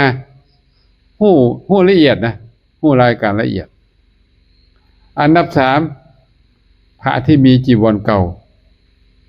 คุณสมบัติอันดับ3มีจีวรเก่าขาดจีวรเก่านี่นะเพิ่นบอกว่าพระอยู่ในวัดนั่นน่ะตั้งองค์ตั้งจำพรรษาครบเบิดคุณสมบัติข้อที่1ครบคือกันต้องมาเบิ่งอีกมาเบิ่งว่าฮู้วินัยบ่ฮู้ ผู้วินัยดีบ่ แล้วก็มีผ้าจีวรเก่าบ่ใน3ข้อนี่นะ2ข้อนี่นะขอฮู้วินัยกับฮู้ขอจีวรเก่าเพิ่นยกให้จีวรเก่าเด้เพิ่นให้พระเฮาอนุเคราะห์พระที่มีจีวรเก่าจะได้ผลัดเปลี่ยนเนี่ยอันเรื่องบ่ฮู้วินัยน่ะกะบ่เป็นยิบบ่เป็นย่อมบ่เป็นประมาณก็ให้ผู้ที่เฮ็ดเป็นพาเฮ็ดเนาะให้ยกให้พระที่มีจีวรเก่านี่เพื่อจะได้เอาไปเปลี่ยนถ้าบ่มีถ้าบ่ให้เพิ่นเนี่ยเพิ่นก็สิใช้จีวรเก่าขาดตามแล้วตามอีกใช่นะเพิ่นก็เลยให้อนุเคราะห์กันให้พระที่มีจีวรเก่านี่เป็นสำคัญนะสำคัญกว่าอันนี้นี่สิทธิในการรับผ้ากฐินมีประการนี้เนาะแล้วต่อไปในวันนี้นะต่อไปเนาะก็คงจะเป็นเรื่องอานิสงส์เนี่ยจัดจิตอานิสงส์ของพระเท่าใดอานิยมเท่าใดอานิสงส์ของพระเขาน่ะรับกฐินแล้วได้อานิสงส์อันใดแด่นิมนต์ว่าให้ออกตัวนิยมฟังเขาน่ะซึ่งว่านี่เป็นพระเอาทับได้แล้วก็ได้โยมพอมีคำถามเพราะบรรยากาศเนาะเดี๋ยวเราก็จะต้องแหวนกันแล้วครูบาอาจารย์เจอเนี่ยเนาะมีผู้ใดสงสัยว่าครูบาอาจารย์สนทนากันผมมีคำถามว่าบางคนอาจจะสงสัยว่าการทิ้งอยู่นั่นอะไรแต่ว่าเคยถวายบางวัดตอนแรกมีพระ5 องค์ไปรักษาเขาเข้าใจว่าจะต้องเป็นรักษาครบ5 องค์ที่ทำได้ดีได้เลยก็เลยเรียกเป็นไปพอรักษาเพราะอย่างเจ้าว่าตายเจ้าว่าเสียเลยโยมเกิดไปถามพระว่าถวายอะไรบ่ได้เลยก็เลยเป็นอย่างโยมลำบากใจการเรียนสิ่งเจ๋งให้กันได้ต้องลงคำตอบที่ถูกต้องได้หรือไม่ได้จะต้องพบ5 องค์ที่ใหญ่ถ้าเกิดทีใดระวังทับกับการไปทีฮะแล้วแต่ที่จบก่อนเราไปตอบคำถามคุณบุคคลเดี๋ยวถามได้ยินได้กันได้มันสิคัดกันว่าติก็กันแน่เลยครับบ่ได้ในการถามได้ให้กำลังถามเลยเอาอาจารย์จิตถามเมื่อกี้นี่มันว่าที่จะรับผ้ากฐินได้เนี่ยจะต้องมีพระจักองค์สินะเนาะเห็นบ่ล่ะมื้อเขามาจะเป็นบุญๆอยู่เด้มาขออยู่นั่นนี่นะมาขอพระเอาไปให้หยังล่ะเอาไปให้ครบ5ว่าซั่นเพื่อจะได้รับกฐินเอ้าอยู่ในวินัยเป็นจังไดพระพุทธเจ้าก็บอกอยู่เด้ว่าพระที่จะรับกฐินเนี่ยต้อง5 องค์ขึ้นไปเด้เอ้าแล้วจำพรรษา1 องค์ได้บ่ล่ะ2 องค์ได้บ่3ได้บ่4ได้บ่เนี่ยเพิ่นบ่ได้ว่าต้องจำพรรษาเด้คือว่าบ่ครบนะเฮาจำพรรษาองค์นึงนี่นะเฮ็ดจังได๋ค่อยสิครบ5ล่ะแม่ออกฟองเฮ็ดจังได๋ค่อยสิครบ5ฮะนิมนต์เพิ่นมาเนาะเด้ก็นิมนต์เพิ่นมาร่วมให้ครบ5ก็ได้บรรดาสังฆกรรมเนาะสังฆกรรมมีหลายสังฆกรรมในบวชพระบวชพระก็ดีสุดศีลสุดปริวาสมานัตอัปพาน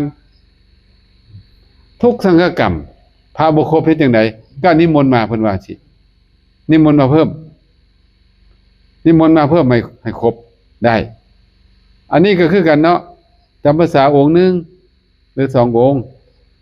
พระบ่ครบเฮ็ดจังได๋กลับไปนิมนต์จากวัดอื่นมานะแต่ว่าพระที่มาจากวัดอื่นบ่ได้อานิสงส์เด้มีแต่องค์จำพรรษาได้อานิสงส์เด้เป็นอันนั้นเด้ต่างกันอยู่หม้องนี้เด้ได้บ่ได้ผิดอีหยัง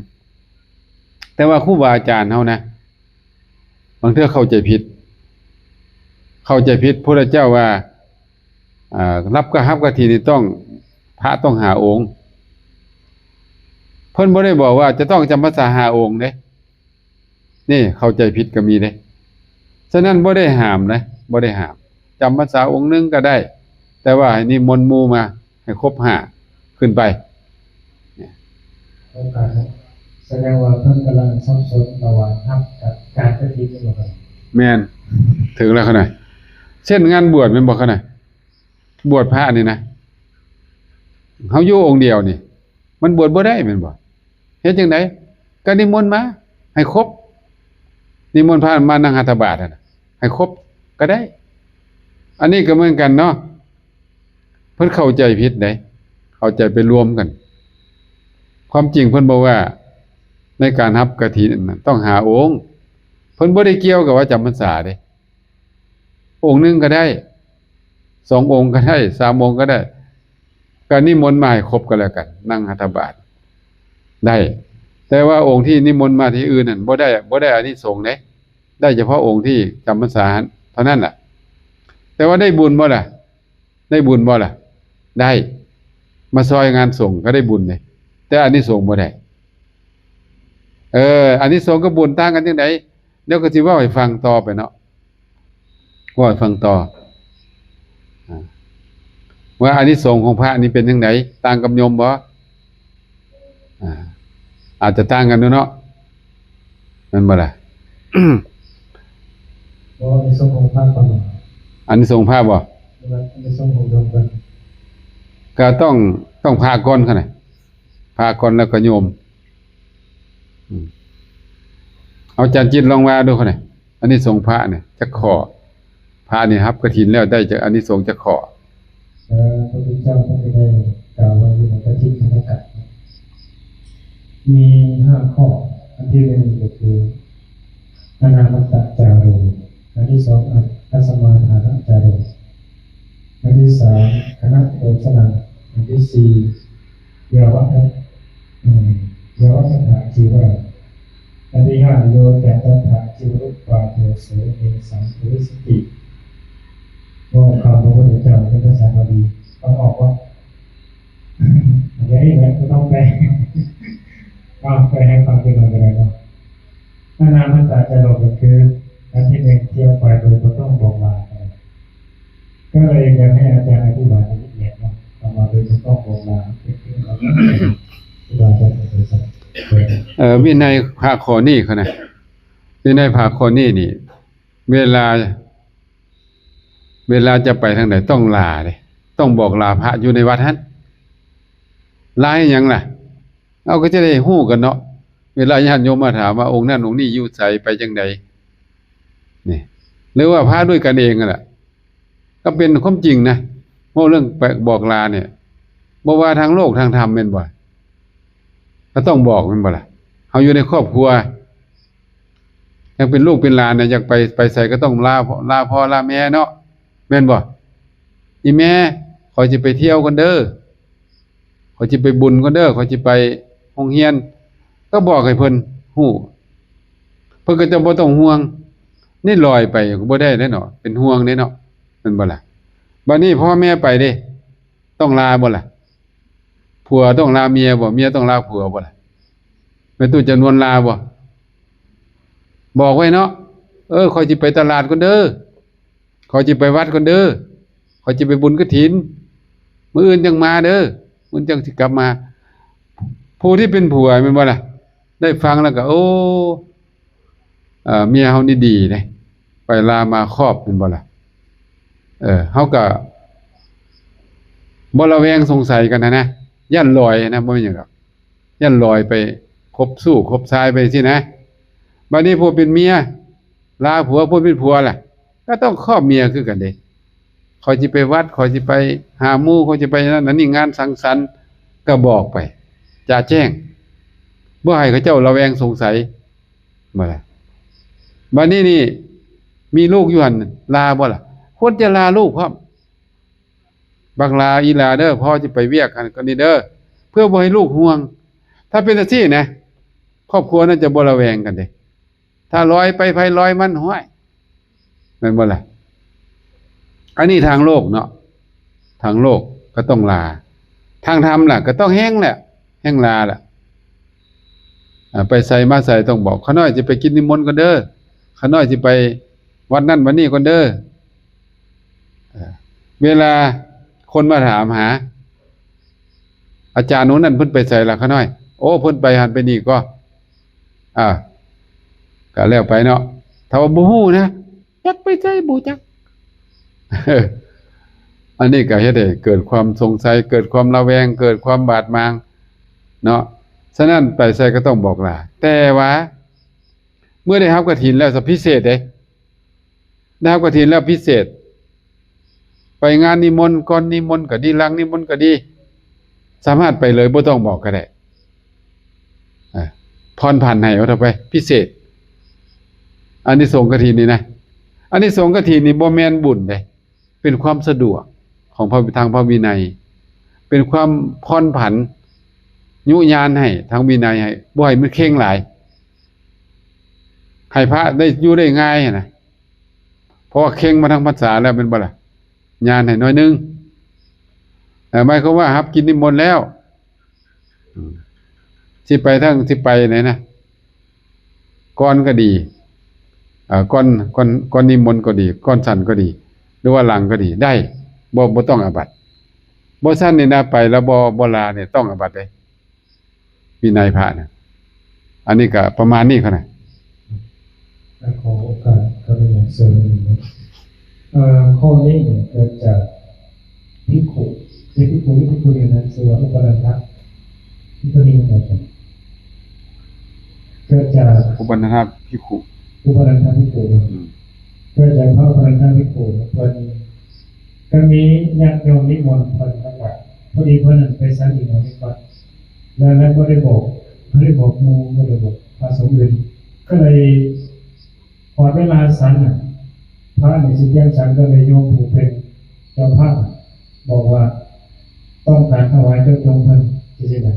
แล้ววันนี้ก็นิมนต์พระไปนำกันหลายองค์เนาะแต่พอดีว่าคือเพิ่นน่ะปกติก็นะครับที่นิมนต์จากอยู่เรือนนี้ไม่ถึง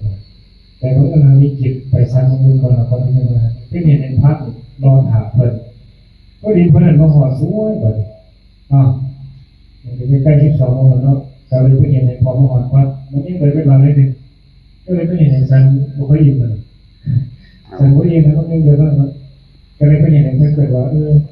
พอได้ทำตอนนี้ซึ่งก็ผิดก็เลยสามารถไปได้เลย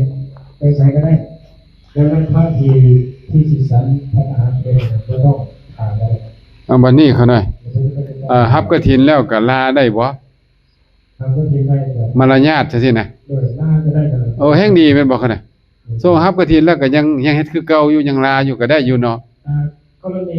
สิ่งนั้นว่าเป็นได้กันแต่ว่าอย่างอื่นทั่วไปก็ต้องลาได้ก็เลยทำกินนิมนต์โดยหมายความว่าถ้าบ่ได้รับกินนิมนต์ก็ต้องลาคือเก่าเนาะสรุปแล้วว่าสิได้บ่คั่นน่ะอันเพื่อเป็นมารยาทอันงาม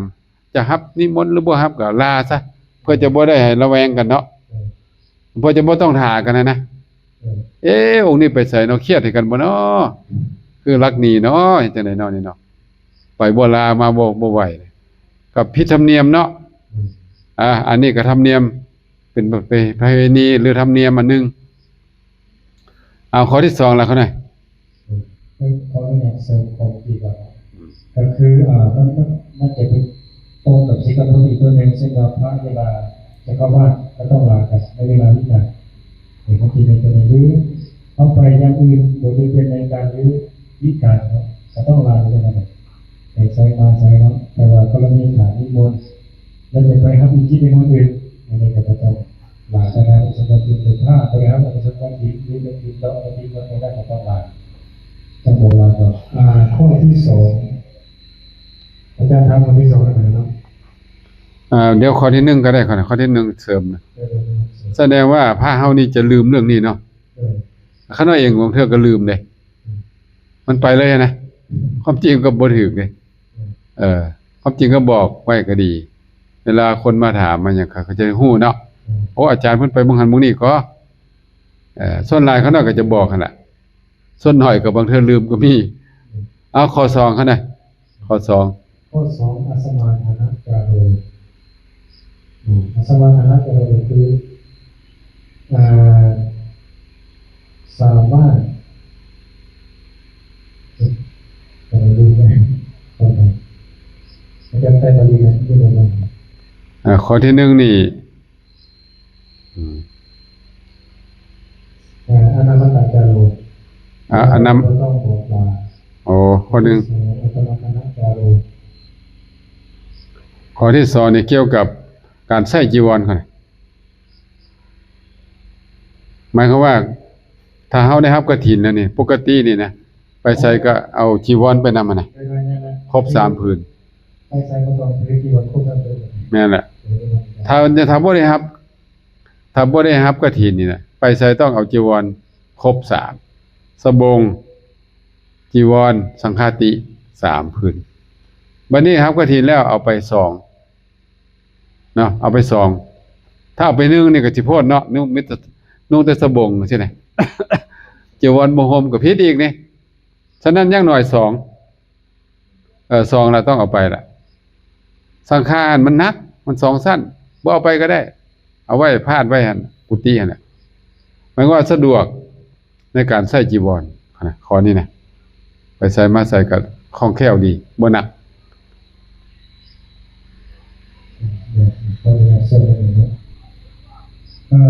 กรณีผ้าสาดผืนสังฆาคนแล้วก็ผ้าสบงเนาะที่ว่าเขาได้ที่ฐานเป็นแล้วก็ได้3 ผืนนี่มันบอกว่า แน่นครับ แต่ถ้าว่าเขาที่ฐานเป็นบริการโจรก็ได้ ก็บ่มีปัญหาตัวนี้เขาน่ะ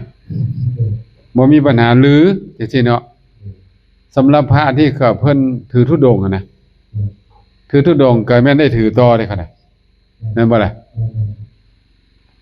ใส่ผ้า3ผืนเป็นวัดจังซี่นะสมาทานธุดงค์ใส่ผ้า3ผืนเป็นวัดอันนี้นี่รับกฐินก็ยังได้ใส่อยู่เขาน่ะรับกฐินก็ต้องเฮ็ดต่อนะหมายความว่าพระธรรมดานี่นะพระที่ถือจีวร3ผืนธรรมดานี่นะ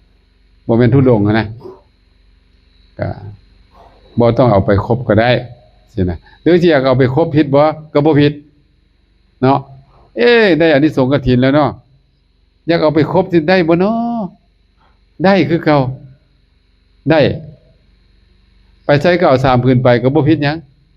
ถ้าบ่เอาไป3ผืนก็บ่ผิดคือกันจังซี่เพิ่นญาณให้ซื่อๆน่ะเพิ่นญาณให้ถ้าเจ้าบ่อยากญาณก็ย่าเจ้าแล้วแม่นบ่ล่ะเพิ่นให้แล้วเด้เพิ่นให้แล้วเฮาบ่เอาก็เฮ็ดแบบเก่าหั่นแหละเอาไป3ผืนคือเก่าแต่ว่าอาตมาก็คือเก่าหั่นแหละไปใส่ก็เอาไปครบ3ผืนคือเก่าเพราะสมัยนี้บ่ได้ย่างนี่เนาะขี่รถเป็นบ่ล่ะป้อมๆยัดแท้โถงแล้วก็เอ้าโยนขึ้นรถนั่นแหละไปพระแต่ก่อนน่าเห็นใจเด้น่าเห็นใจเพิ่นเด้ต้องพาย่างเด้เป็นจังซั่นแต่ว่าพระพุทธเจ้าจังเมตตานะอนุเคราะห์แล้วบ่ถ้าเป็นสมัยนี้นี่โอ้ยคงจะบ่ต้องแล้วแม่นบ่ล่ะรถก็ทันสมัยถนนหนทางมีรถมีลาต่อไปข้อที่3เขาหน่อย ข้อที่3คือคณะโภชนะคณะโภชนะสามารถสั่งคณะโภชนะได้ก็โอกาสอันนี้มีความเข้าใจว่าจะต้องสั่งเป็นวงจะต้องสั่งเป็นวงเมื่อซึ่งจริงๆมันก็ดูเกี่ยวสั่งเป็นวงเนาะอันนี้กรณีโยมออกสื่อโภชนะห้าเข้าสู่ขนมสดขนมแห้งปลาที่โยมนิมนต์เนาะโยมนิมนต์แล้ววันนี้ไปครับพร้อมกันอะไรแล้วก็ตอนนั้นมันจะเป็นตอนที่กดคือเขาไปจักองค์เขาน่ะไปนำกันจักองค์4องค์เนาะส่งเนาะต้องไป4องค์เลยถ้าไป3นี่บ่เป็นหยังติเอาต้องไป4องค์ให้คณะนี้ครับเข้ามาครับพร้อมกันไปนี่เลยว่าจะว่าทุกกุศลคือนั่งเป็นแถวอยู่กันยกกันแบบนั้นตัวใช้ตัวแล้วการที่มาพร้อมกันในที่นั้นโดยที่ว่าเขาออกสื่อโฆษณาห้าว่าเขาเนี่ยมีส่วนยกตัวอย่างได้เขาหน่อยยกตัวอย่างมีคนอาจารย์ไปสั่งเข้ามันไก่ทางเข้าทางไก่อะไรกันโอ้ไก่นี่จะมีในซีนหมายถึงสัตว์ของทั้งหมดเว้นอากาศยานของ30เว้นซีนบรรลุซีนสร้างซีนมาฉันตำหุงนี่ได้บ่เขาหน่อยตำหุงในห้างมันจะมีอะไรแต่กระโดดกระโดดนะมันมีประเด็นเฮ็ดแจกพออะไรอีกอ่ะแค่สิ เดียวตั้งใจมาคุ้มตั้งใจก็พวกเขาใครกันหน่อยในโภชนาต้องจำไว้ดีเพราะเวลาที่นิมนต์จะต้องถ้าโยมออกสื่อโภชนานิมนต์อาจารย์ที่ มีหยังได้เขาหน่อยว่าโยมฟังได้โภชนาหารมีหยังได้ โภชนาคือข้าวสุกเนาะหรือจะเป็นข้าวเจ้าข้าวเหนียวหรือนี่ก็ถ้าอยากจะนิมนต์เห็นถูกต้องแต่เรานิมนต์ไปสักเศร้าสักเพียงมีทางออกถ้าเกิดเราก็นี่เพิ่นบริสุทธิ์ทิแต่ถ้าเราเพิ่นได้ในสมบัติได้เลยนิมนต์อาจารย์ไปสังเกตแต่ได้เลยลูกพอนะลูกพออันนี้ในคือข้าวสุกอันที่สองขนมสดขนมสดนั่นที่เป็นลักษณะแบบไหนบ้างที่เรียนเรียนก่อนอ้าวขนมสดก็มันก็บ่แห้งตัวอย่างเส้นนี้ยังไงข้าวปาดเขามื้อนี้เด้ข้าวปาดมื้อนี้น่ะหรือเขาอ้าวก็พวกนี้แหละแป้งนี่แหละค่ะพวกน้ำตาลแป้งพวกนมเนาะปัจจุบันนี่นะกับพวกข้าวปาดแล้วก็ขนมอีหยังอ่ะขนมหม้อแกงขนมอีหยังมื้อนี้น่ะมันสดๆเด้ขนาดบ่แข็งเด้บ่แห้งอ่ะนะแม่นขนมไข่ขนมอย่างที่มันพวกวุ่นๆนี่นะเป็นวุ้นมะพร้าวเป็นวุ้นอีหยังมื้อนี้น่ะขนมแห้งก็คือแข็งแห้งกรอบบ่กรอบก็ได้มันแห้งนะเอาเก็บไว้โดนได้นะอันนี้บูดเด้ขนมสดนี่บูดง่ายแต่ต้องเห็นมันจะเข้าพวกแป้งพวกสาลีพวกถั่วมื้อนี้นะธัญชาติแม่นล่ะแต่ว่าถ้าเฮ็ดอย่างบ่จากอื่นมีบ่ครับแล้วมันสิโดนเฮ็ดจากอย่างอื่นบ่คั่นน่ะซึ่งว่าจะบางไม้ให้เป็นขนมเช่นว่ามากล้วยก็มากล้วยเนาะคันว่าก็ว่าน่าจะเป็นแป้งอยู่คือเก่าคั่นน่าจะบ่ได้คือเก่ามันเป็นอาหารเด้มันเป็นอาหารเด้คั่นแล้วก็ซีนอ๋อสิ้นเนาะซีนนี่หมายถึงเพิ่นหมายถึงสัตว์ที่มันบกอยู่ทั้งหมดเลยเว้นแต่มันเป็นพยาธิสาสิเนี่ยซีนสร้างซีนบ้างซีน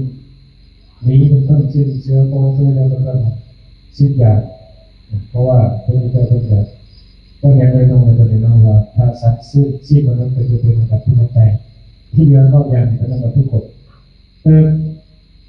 สมัยนั้นเป็นอย่างพระพุทธเจ้าเรียกว่าสัตว์เนี่ยซีนสร้างซีนมากนะครับมันมีเหตุผลเลยอันนี้ก็มีเหตุผลคั่นน่ะสร้างก็ดีมากก็ดีเป็นราชพาหนะเป็นยานพาหนะพระราชาไปกินแล้วก็ถูกตำหนิแล้วโอ้ไปกินสัตว์อันพาหนะพระราชาตัวนี่สินะก็เลยบ่ให้กินคั่นน่ะแล้วก็ต่อไปเป็นซีนในหมายถึงซีนสัตว์อยู่ในน้ำทั้งหมดเลยบ้วนปลาบ่คั่นน่ะนี่ยังบ่ได้กว่าบ้วนปลาวะมาถึงปลาแล้วก็ซีนแล้วก็สัตว์อยู่ในทะเลสัตว์อยู่ในน้ำเขาเอิ้นปลาสิพ่นน่ะปลาเป็นต้นก็หาอย่างนี่เนาะหาอย่างนี่เอิ้นว่าโภชนาหารแม่นบ่สุดท้ายคือเมื่อแล้วได้คั่นแต่เพิ่นก็บ่ให้ออกสื่อโภชนาหารเวลานี้ก็อีบ่ทราบว่าบ่ได้มีสมบัติก็ต้องเบิ่งเนาะพระซึ่งว่าพออันนี้สงคือการที่พระแต่ว่าอันนี้สมบัติที่หลายอยู่เช่นว่าเป็นวาริกา8เช่นว่าเรื่องด้วยบริโภค2เช่นว่าอาวาสบริโภคการที่จะคำว่าดอกกฐินหรือว่าดอกเป็นภาษาเขมรเนาะก็คืออันนี้สงกฐินอีกวันนึงนะ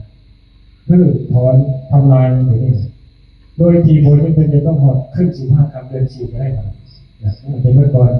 เช่นว่าบางที่ก็ต้องการเห็นพระที่มาจากที่อื่นนั้นเครื่องอยู่ว่าทำทั้งหลายก็สามารถสูตรก่อนไปได้เนาะแม่นได้คั่นน่ะผ้าโดยเฉพาะผ้าคั่นน่ะผ้ามาแต่ที่อื่นเพิ่นบ่มีผ้าจังซี่นะเป็นจังซี่เด้อธรรมเนียมผ้านี่นะผู้ที่จำพรรษาอยู่ในวัดนั้นน่ะจะมีสิทธิ์ผ้าได้ผ้านั้นมาจากที่อื่นบ่มีสิทธิ์บัดนี้พระก็เลยเพื่ออนุเคราะห์ครูบาอาจารย์มาแต่ที่อื่นก็เลยดอกกฐินหรือว่าฮื้อกฐินทำลายกฐินซะอันนี้ก็ถือว่าเป็นวิธีอันนึงเพื่ออนุเคราะห์พระด้วยกัน โดยเฉพาะการละเทวันที่เกิดขึ้นภายใน5 เดือนนี้ แม่นแหละ แต่องค์ที่ว่าอย่างเขาคือมีสิทธิ์จริงๆมีสิทธิ์ ต่อไปวันนี้นะข้อที่3บ่ข้อที่4เนาะ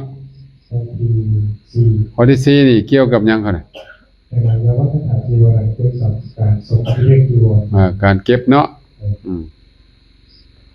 การเก็บจีวรปกตินี่ผ้าที่เขาบ่ได้ปีกับเนี่ยนะได้มาเนี่ยมาผ้านอกจากผ้าอธิษฐาน3พื้นได้มาเนี่ยนะถ้าบ่วิกับหรือว่าบ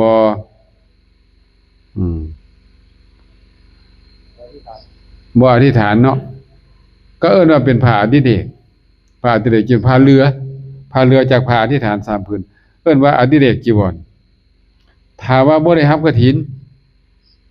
ก็เก็บแค่10 วัน10 มื้อถ้าเกิน10 มื้อก็ถือว่าบ่ได้เป็นอาบัติ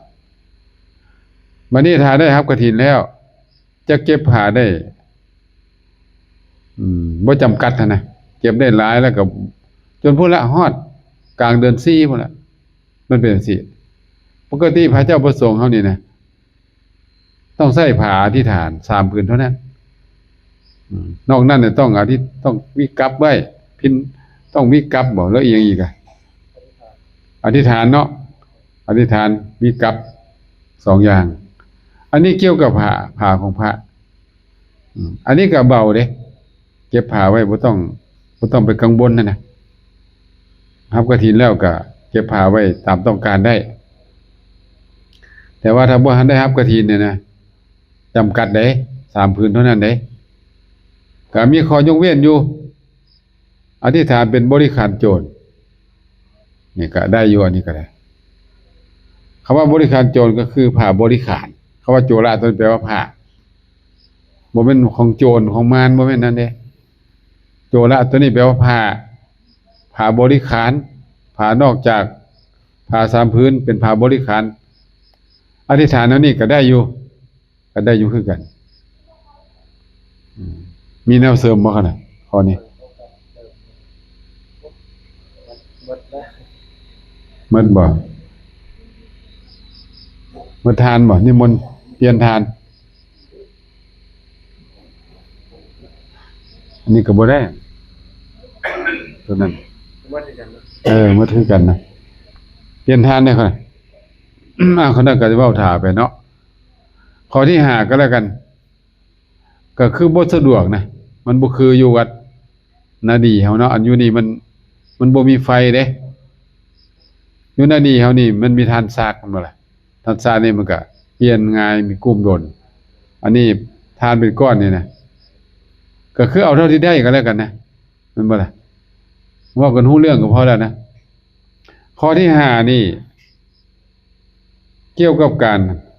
รับหมายความว่าได้รับกฐินแล้วผ้าที่เกิดขึ้นมาหลังกฐินนะตลอด 4-5 เดือนเนี่ยเฮาได้มีส่วนแบ่ง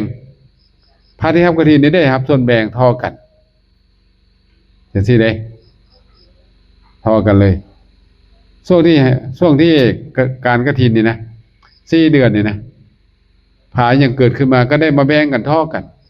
แบบนี้มีสิทธิในการรับในการแบ่งนี่ฉะนั้นเนาะรวมไปแล้วเนาะอานิสงส์ของพระนี่5ข้อบ่แม่นบุญบ่แม่นกุศลเป็นความสะดวกพระวินัย5อย่าง5ข้อนั่นเองเอานี่พระก็เสียเปรียบตัวพระเสียเปรียบบ่นี่บ่ได้บุญน่ะได้ความสะดวกทางพระวินัย5ข้อถ้าอยากได้บุญก็บ่ยากญาติโยมเขาถวายมาก็สาธุหรือว่าเฮามีหยังก็ไปโมทนานำมีผ้าบ่มีหยังก็ไปโมทนานำเจ้าภาพเขาแบ่งบุญมาเนาะ ข้าน้อยนี่ได้ถวายผ้ากฐินขอแบ่งบุญกุศลให้ครูบาอาจารย์สามเณรแล้วก็เอาตนญาติโยมญาติธรรมนำกันขอให้ได้บุญได้กุศลนำกันเด้อตลอดทั้งเทพบุตรเทวดาเนาะถ้าให้พวกเทวดาก็ต้องว่าอุทิศผู้ข้าขออุทิศส่วนบุญส่วนกุศลไปฮอดไปถึงผู้เป็นพ่อเป็นแม่เป็นพี่เป็นน้องปู่ย่าตานาย ญาติสนิทมิตรสหายสรรพสัตว์ทั้งหลายจงมีส่วนได้พญาอินทร์พญาพรหมก็ว่าไปโลดจงมีส่วนได้ในกุศลผลนี้ได้เท่ากันเด้ออันนี้อุทิศให้คนตายเทวดาพูดผีปีศาจก็ได้นำ เฮาอนุโมทนาสาธุเฮาก็ได้นำเพิ่นได้บุญนำเพิ่นบัดนี้พระนี่ถ้าฉลาดแบบนี้เนาะได้ทั้งอานิสงส์5ความสะดวกทางพระวินัย5ข้อแล้วก็ได้บุญพร้อมนี่ได้ทั้งอานิสงส์ได้ทั้งบุญฉลาดนะบัดนี้ไม่ออกบ่ให้เนาะไม่ออกบ่แบ่งให้เฮ็ดจังได๋บ่แบ่งก็เอาอาตมาขออนุโมทนาเด้อชื่นชมยินดีในกุศลผลทานของไม่ออกเด้อสาธุก็ได้คือกันนี่ฉลาดเอานะนี่พระได้5ข้อนี่แหละอานิสงส์ของพระนะมันนิยมมาเนี่ยนะโยมผู้ถวายผ้ากฐินเนี่ยได้อานิสงส์จังได๋แด่เนี่ยรู้สึกว่าได้เว้าผู้เดียวบัดนี้นะจากจิตนี้หมดละหมดไฟละหมดไฟไปละเว้าเรื่องอานิสงส์ของโยมได้หลายคนพระได้บัดนี้เด้ออยู่ในฐานะนี้สังสสูตรอานิสงส์5ข้อมีหยังแด ฮักดีมิตรดีฮักดีเพื่อนดีบ่ล่ะซื่อดีทำดีตายดีเอาเว้าย่อๆแบบนี้น่ะฮักดีเป็นจังได๋ผู้ที่ถวายทานนี่จะเป็นได้อานิสงส์ข้อนึงเป็นที่ฮักของคนทั่วไปบ่ว่ามนุษย์เทวดาจะฮักไปไสก็ฮักคนที่ผู้จะกินจักทานเนี่ยมีคนฮักคนหอมคนบ่ขี้ที่นะคนฮักนี่คนมีแต่คนบ่เทวดาฮักบ่เทวดาก็ฮักสัตว์เดรัจฉานเนี่ยก็ฮักคือกันลองมึงเนี่ยได้ฮักดี2ได้หมู่ดีได้เพื่อนดีคนดีๆมาคบเฮา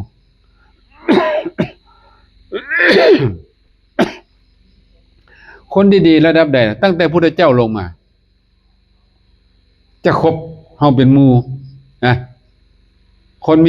มีศรัทธาแบบนี้นะพระพุทธเจ้าจะอนุเคราะห์เด้จะเข้าไปหาไปอนุเคราะห์ไปแสดงธรรมให้ฟังไปโปรดไปผายเพิ่นเว้าจังซี่เด้คนมีศรัทธานี่นะถ้าพระพุทธเจ้าจะอนุเคราะห์ก็ต้องอนุเคราะห์คนมีศรัทธาก่อนคนบ่มีศรัทธาน่ะเอาไว้น้ำหลัง พระพุทธเจ้าจะเข้าไปหาผู้ใดเข้าไปหาคนมีศรัทธาก่อนจะเข้าไปต้อนรับจะไปต้อนรับก็ต้อนรับคนมีศรัทธาก่อนจะแสดงธรรมให้ฟังก็แสดงธรรมให้คนมีศรัทธาก่อนจะบรรลุธรรมล่ะก็คนมีศรัทธาแล้วบรรลุธรรมก่อนเป็นสัตว์จะได้หมู่ดีนะหมู่ก็มีแต่พุทธเจ้านักปราชญ์บัณฑิตสัตตบุรุษคนดีทั้งหลายนะกัลยาณมิตรทั้งหลายจะมาคบเป็นหมู่ข้อที่2นะข้อที่3นี่ชื่อดีชื่อเสียงนะชื่อเสียงโด่งดังก้องไป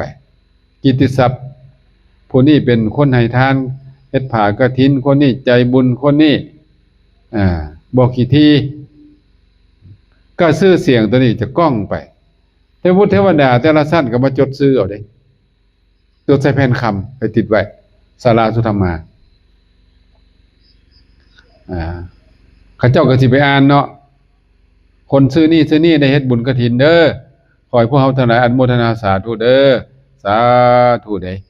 เขาเจ้าก็ชื่นชมยินดีดีอกดีใจคนนี้เป็นหมู่เขาแล้วคนนี้ตายแล้วจะได้มาเกิดนำเขาจะได้มาเป็นหมู่ดีใจได้หมู่นะเป็นจังซั่นเด้แล้วก็ติดไว้แผ่นคำใส่แผ่นคำติดไว้นี่ตอนนี้เจ้าภาพบ่ต้องห่วงเด้ออยู่ในแผ่นคำเรียบร้อยแล้วเทวดาจารึกไว้แล้วต่อมานะทำดีคนบ่นั้นจะบ่เหินห่างจากธรรมะเป็นผู้มีจาคะบริจาคทานคารวะธรรม4อย่างบ่เหินห่างจากการเฮ็ดบุญให้ทานบ่เหินห่างจาก ศีลห้าใช่ไหมจะได้อานิสงส์ตรงนี้เด้จะเป็นผู้รักษาศีลง่ายบริจาคทานง่ายเฮ็ดบุญง่ายนี่นะเป็นนิสัยเรียกว่าทานูปนิสัยมีอุปนิสัยในการให้ทานแล้วก็ข้อที่5บ่วันนี้เนาะข้อที่5นี่ตายไปแล้วจะไปเกิดสวรรค์เมืองฟ้าเมืองสวรรค์ทานังสังสคโสปนังทานเป็นบันไดไต่สู่สวรรค์เป็นปัจจัยได้เป็นบารมีเด้ทานาปารามีเฮาเว้านะเฮาสูตรกันนั่นเป็นบารมีไปสวรรค์ไปมนุษย์ก็ได้ไปสวรรค์ก็ได้ไปนิพพานก็ได้อานิสงส์ของการให้ทานนี่นะสามารถบรรลุเป็นพระโสดาบันก็ได้พระสทาคาก็ได้อนาคาก็ได้อานิสงส์เป็นปัจจัยได้บรรลุธรรมว่าจังไงมองง่ายไปอานิสงส์5ข้อนี้ได้แน่นอน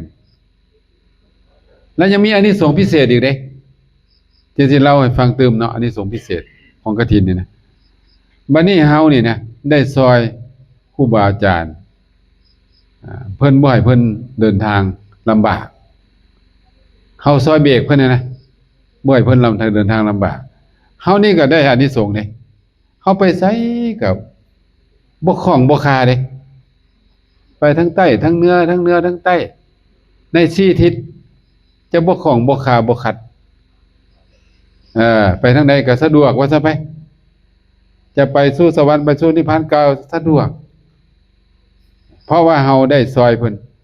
บ่ให้เพิ่นลำบากเฮาก็จะบ่ลำบากขอต่อมาเนาะบัดนี้เนี่ยเฮาได้ซอยเพิ่นบ่ให้เพิ่นหนักบ่ต้องเอาสัมภาระไปหลายก็มาแบ่งเบาให้เฮานี่เฮาไปไสนี่นะจะมีคนต้อนรับขับสู่เฮาซอยถือกระเป๋าซอยหิ้วเครื่องหมายว่าเป็นเจ้าเป็นนายนะไปใส่ก็มีลูกน้องคอยหิ้วมีคนต้อนรับไปทางไหนก็มีสิมีคนต้อนรับนับถือสักการะบูชาว่าซะไปอันนี้ส่งที่เฮาซอยแบ่งเบาครูบาอาจารย์บ่ให้ถือเครื่องหนักขนาดบัดนี้ขอต่อมาเนาะ ขอต่อมามีอาหารการกินบ่อึดบ่อยากอาหารการกินบ่อึดข้าวน้ำโภชนาบ่อึดแล้วก็บริวารก็บ่อึด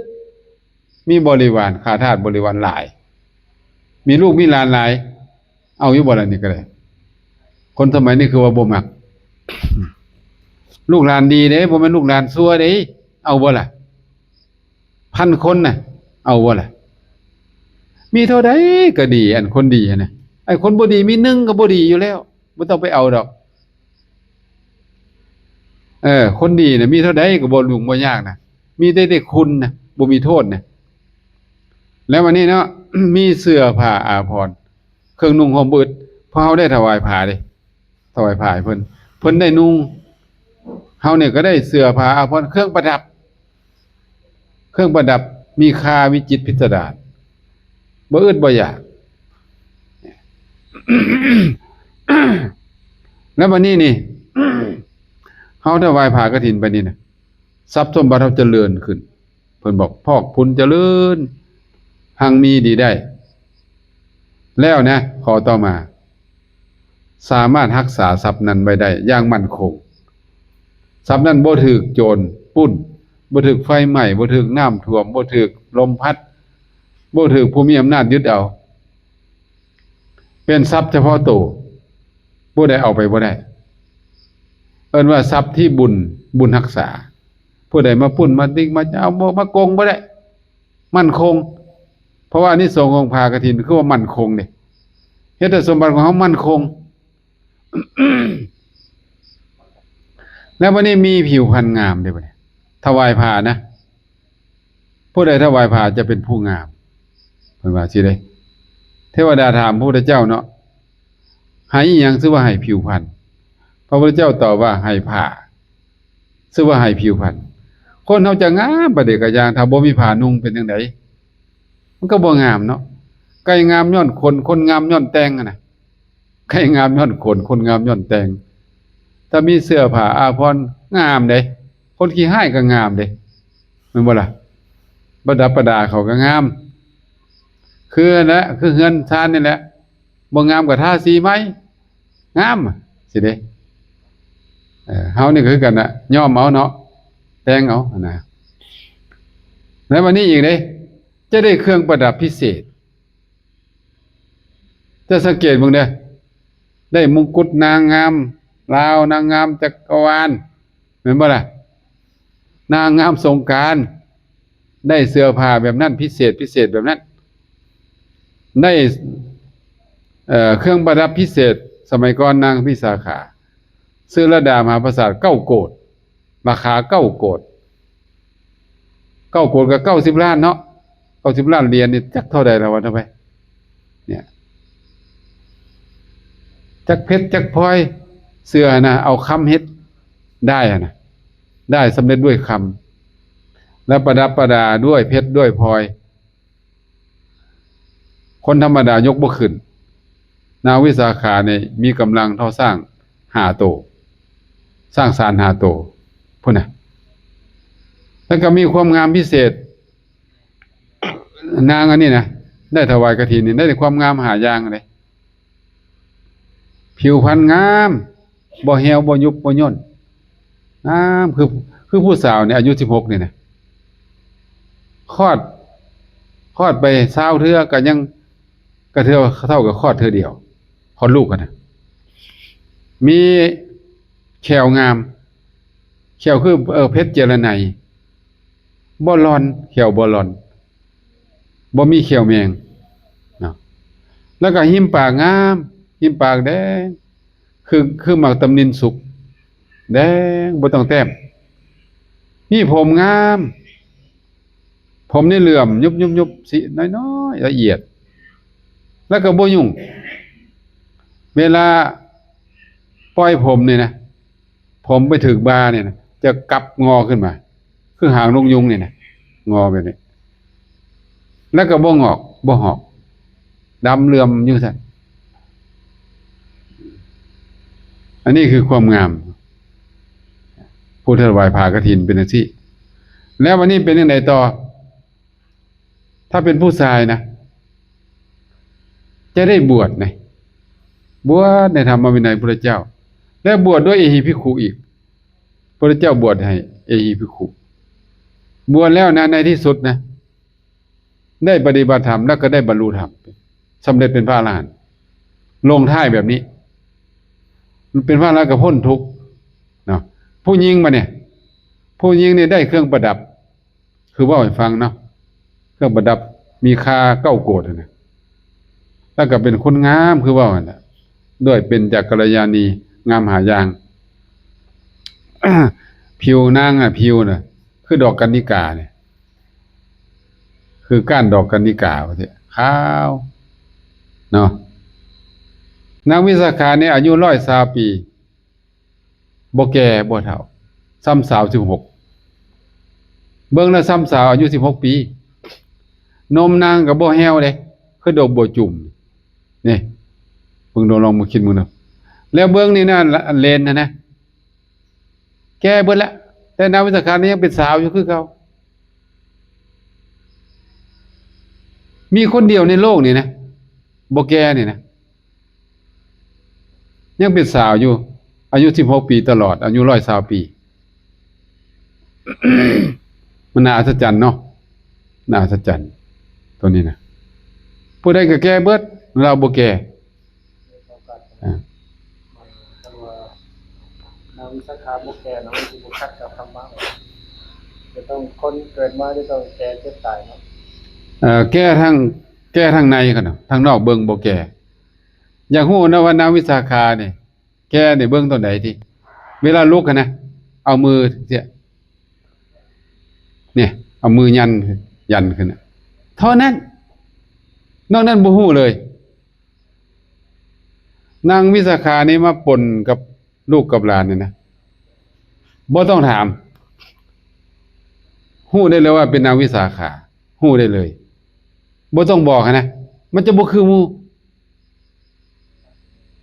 จะเอานางเนี่ยนะเอา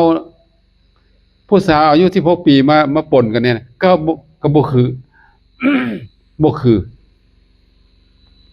เพราะความงามของนางจะเป็นพอดีบ่สูงบ่ต่ำบ่ดำบ่ขาวพอดีบ่อ้วนบ่ผีพอดีเป๊ะงามทุกฤดูทุกอิริยาบถนอนก็งามนั่งก็งามเฮ็ดหยังก็งามย่างก็งามสิเนี่ยคนงามเนาะก็ถ้าเป็นนางเป็นมงคลเวลามีงานมงคลต้องเอานางไปเชิญนางวิสาขาไปถ้าเอานางบ่ไปเนี่ยถือว่างานนั้นบ่แล้ว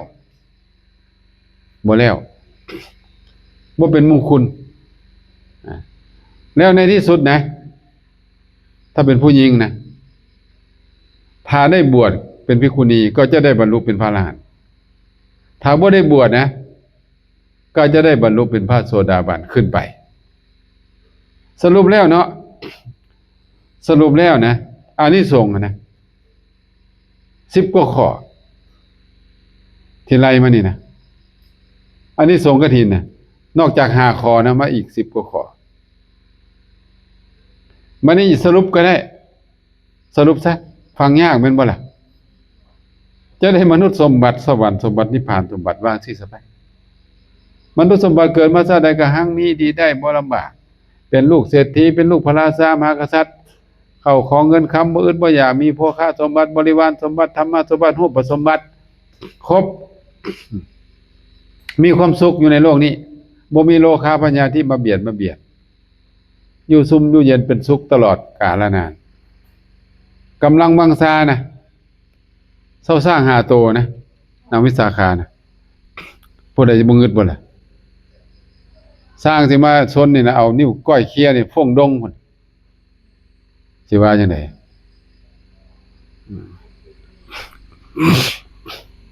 แล้ววันนี้เนาะได้มนุษย์สมบัติบัดนี้ต่อไปดิสวรรค์สมบัติเกิดไปก็จากมนุษย์แล้วก็ไปเป็นเทวดาเป็นเทพบุตรอยู่เมืองฟ้าเมืองสวรรค์เสวยทิพยสมบัติสวรรค์6 ชั้นนี่เลือกเอาอย่าไปเกิดชั้นใดก็เลือกเอาเถอะโอ้ยอย่าไปสวรรค์ชั้นที่6ก็ไปอยากอยู่ชั้นใดเลือกเอาเถอะสบายตอนนี้นางวิสาขาอยู่สวรรค์ชั้นไหน อยู่ชั้นนิมมาก็ได้นิมมานรดีอยากอยู่ชั้นใดก็ได้เนาะสวรรค์สมบัติได้แน่นอนแล้ววันนี้นี่นะยังบ่ได้นิพพานนี่นะมนุษย์สวรรค์มนุษย์สวรรค์มนุษย์สวรรค์ตลอดกันตลอดไปท้ายสุดท้ายเนาะก็นิพพานสมบัติได้สำเร็จมรรคผลนิพพานพ้นทุกข์พ้นอาสวะกิเลสอันนี้คืออานิสงส์ของญาติโยมจะเป็นอาชีพลงท้ายแบบนี้สรุปก็คือมนุษย์สมบัติสวรรค์สมบัตินิพพานสมบัติทั้ง3มานี่เนาะเบิ่งเมืองยามแล้วเป็นจังได๋ล่ะนะจักโมงล่ะ10 โมงแล้วบ่โอ้พอลงแล้วได้เนาะเอาสรุปซะบัดนี้นะเว้าเรื่องกฐินนี่ละเอียดเด้อาตมาน่ะบ่ได้เว้าละเอียดเด้เอาเว้าแต่ว่าหัวข้อสำคัญเท่านั้นยังมีรายละเอียดหลายถ้าเฮาศึกษานะครูบาอาจารย์ก็ดีเอาตนโยมได้ศึกษาเรียนรู้เรื่องกฐินให้ละเอียดให้เข้าใจจะได้ประโยชน์อีหยังบ่ได้ประโยชน์แน่นอนประโยชน์ของพระก็ได้อานิสงส์5แม่นบ่ล่ะประโยชน์โยมล่ะอานิสงส์5แล้วบวกด้วย10เป็น15พอใจบ่ล่ะเนี่ย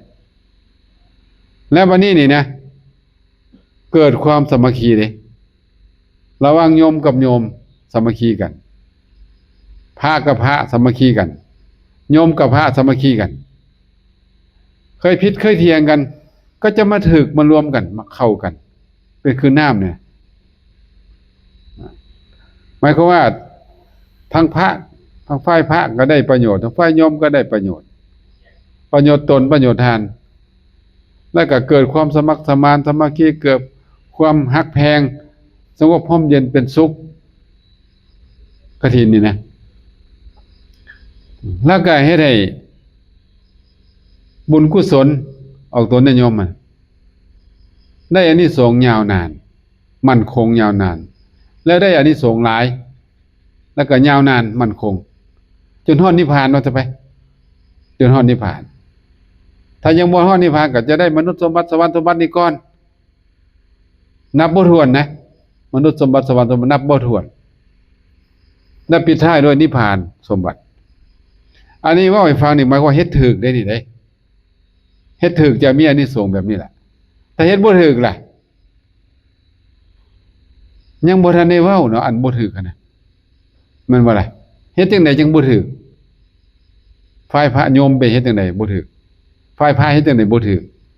บ่มีเวลาสิเว้าเวลาจะหมดซะก่อนเนาะกฐินนี่ยากบ่ฟังยากเข้าใจยากบ่ไม่ออกว่ายากบ่ล่ะยากบ่นี่ถ้าอยากให้ง่ายบ่ยากแต่อยากให้ง่ายนะถามผู้เพิ่นฮู้นะเฮ็ดจังได๋สิถูกนี่เพิ่นก็สิแนะนำเนาะไอ้ที่เขาเจ้าเฮ็ดนี่นะเอาเว้าย่อๆก็ได้อย่าเอาเหล้าเอายามาปนนะอย่าเอามาฮอดศพคบกันอย่าเอามาพวกกินเหล้าเมายาถ้าอยากแฮ่ก็แฮ่ได้แต่อย่าเอาพวกหมอคับหมอลำหมอแคนหมอเสิ่งมันนี่ถ้าอยากแฮ่ก็นะโมตัสสะภะคะวะโตอะระหะโตสัมมาสัมพุทธัสสะอิติปิโสภะคะวะอะระหังสัมมาสัมพุทตีข้องตีกลองมุงไปจังซี่แม่นบ่ล่ะถ้าจะมีศาลาแห่นี่เฮาสิแห่บ่ล่ะถ้าจะแห่ก็สิจัดให้เอาจากต้นโพมาเนาะเอาบ่ล่ะเริ่มแต่ต้นโพแห่มาพี่เอาบางคนยังสงสัยมันต้องแห่เป็นวงมนต์เขาหน่อยผู้ใดพาเว้าเดี๋ยวนี้น่ะแห่ซื่อๆบ่ได้ว่าท่านบอกว่าว้ามันเป็นคือเป็นจังซั่นแห่ซื่อๆก็ได้บ่ต้องอ้อมศาลาเนี่ยนะบางคนเข้าใจว่าต้องอ้อมจังซี่เด้แห่ตรงๆก็บ่ได้ผิดหยังขอให้แห่เถอะนะแห่ได้อานิสงส์อันใดล่ะโอ้ก็มีแหละเนาะได้เจริญพุทธคุณเด้ธรรมคุณสังฆคุณแม่นบ่ล่ะย่างแต่ละก้าวนี่บุญกุศลเกิดบ่แม่นน้อยๆเด้น่ะก้าวนึงหั่นน่ะย่างหั่นน่ะก็จะมาฮอดนี่ปะโถถ้าเริ่มก็เริ่มเอาเช้าได้เนาะแม่นบ่ล่ะเอาจัก 9:00 นบ่หรือว่าจัก 8:30 นบ่ก็เต้าพุ่นน่ะขบวนพุ่นแหละแห่มาเนาะสูตรมาผู้ตีข้องตีกลองก็แล้วแต่บ่มีก็บ่ตีก็บ่เป็นหยังถ้าจะแห่นะคือบ่เอาอบายมุขมาใกล้นะงานกฐินนี่นะฝ่ายญาติโยมนี่นะฝ่ายพระนี่โอ้หนักเลยฝ่ายพระนะไม่ออกปีนี้บ่มีกฐินเด้บ่ได้เด้ไปเว้านี่บ่ได้เด้น่ะบ่เป็นกฐินเด้น่ะต้องบริสุทธิ์เด้กฐินบริสุทธิ์พระเจ้าประสงค์นี่บ่มีสิทธิ์ที่จะเว้าปกตินี่ในวินัยพระนี่นะขอได้บ่ล่ะไม่ออกปวารณานี่ขอได้บ่ตัวนี้ขอได้บ่ไม่ออกปวารณาในพระขอได้บ่ได้กฐินนี่ขอบ่ได้แม่ตู้อย่างอื่นขอได้กฐินบ่ได้แม่ได้บ่ปกติพระนี่นะขอแม่นี่ได้เด้ขอพ่อขอแม่พี่น้องได้แต่ว่าขอกฐินบ่ได้เข้าใจบ่ล่ะเว้าบ่ได้เลยเว้าอ้อมๆได้บ่ได้อ้อมๆจังได๋ล่ะโอ้เนาะปีนี้ก็ทางวัดก็มีการก่อสร้างเนาะแล้วก็บ่มีผู้ใดมาทอดกฐินเลยเว้าอ้อมๆไปนี่นะบ่ได้บริสุทธิ์คำว่าบริสุทธิ์เพิ่นอุปมาว่าเนี่ยคือของที่ตกมาแต่อากาศบริสุทธิ์หลุดลอยมาแต่อากาศบริสุทธิ์แล้วก็เวลางานอันนี้นะบ่ให้ฆ่าสัตว์ตัดชีวิตบ่ให้กินเหล้าเมายาบ่ให้เอาหมอรอบศพครบงานมาวุ่นมาวายเนี่ยบริสุทธิ์ในที่ไหน ทางฝ่ายพระก็คือมิตรพูดปากเลยนะถ้าโยมถามว่าอาจารย์อันวัดอาจารย์นั้นมีกฐินบ่ตอบได้ว่าบ่มีหรือว่ามีเท่านั้นบ่มีแล้วบ่มีไม่ออกบ่มาทอดเว้ยบ่ได้เลยเสียถ้าไม่ออกมาทอดก็มีแล้วว่าบ่ได้ว่าอ้อมก็บ่ได้ว่าตรงก็บ่ได้ ต้องว่าบ่มีก็คือว่าบ่มีเท่านั้นก็แล้วคันน้อยขอจองได้บ่ได้จบไม่เอาเฮ็ดซั่นเด้อไม่เอาพานะซั่นต้องรุ่นนั้นรุ่นนี้บ่ได้มีบริวารหลายๆเด้อยังมีหลายอยู่ไอ้ตัวประเภทกฐินนี่นะกฐินหลวงกฐินราชกฐินจนกฐินจรกฐินทั่วกฐินสามัคคีกฐินยังบ่ได้เว้าสู่ฟังไอ้ทุงกฐิน4ทุงหั่นน่ะมีทุงอีกแน่มีทุงอันเตาอ่ะทุงนางป่าทุงเตาทุง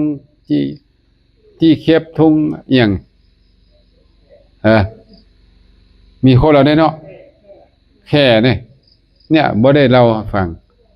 เป็นปัญหาธรรมะกันน่ะยังหลายอันอยู่คือว่านี่นะพระน่ะต้องบริสุทธิ์คือกันผ้านี่ต้องบริสุทธิ์เด้ผ้าก็ได้ตัดมาอย่างดีอันนี้บ่แม่นวัดอาตมาเนี่ยอาตมาเว้าได้นี่ต้องตัดมาเบิดถ้าบ่ตัดบ่ได้เฮาไปซื้อน้ำห้านเนาะเขาเจ้าหยิบเอาเด้หยิบยุ่มเอานะบ่ตัดหั่นน่ะงามแท้แม่นบ่ล่ะพอตัดแล้วต้องหยิบดุกใหญ่เด้หยิบดุกน้อยบ่ได้หลุดเด้เห็นบ่เขาก็หยิบได้ละเอียดปานนี้ดุกน้อยๆเอามันบ่ตัดดิบ่ตัดก็หยิบได้ล่ะบ่ถ้าตัดเบิ่งดูสิอยู่บ่ล่ะน่ะผู้ที่ฮู้จักนี่ยังค่อยนี่ค่อยเบิ่งปั๊บก็ฮู้แล้วโอ้ผ้านี่บ่ตัดผ้าบ่ตัดบ่เป็นพระกฐินเห็นบ่ล่ะมันมีข้อแม้มันละเอียดหลายเด้สิบอกให้เด้ฉะนั้นเว้าหยังบ่ได้บัดนี้เอ้าบ่เว้าเฮ็ดจังได๋โยมสิเข้าใจบ่ล่ะโยมมาถามอาจารย์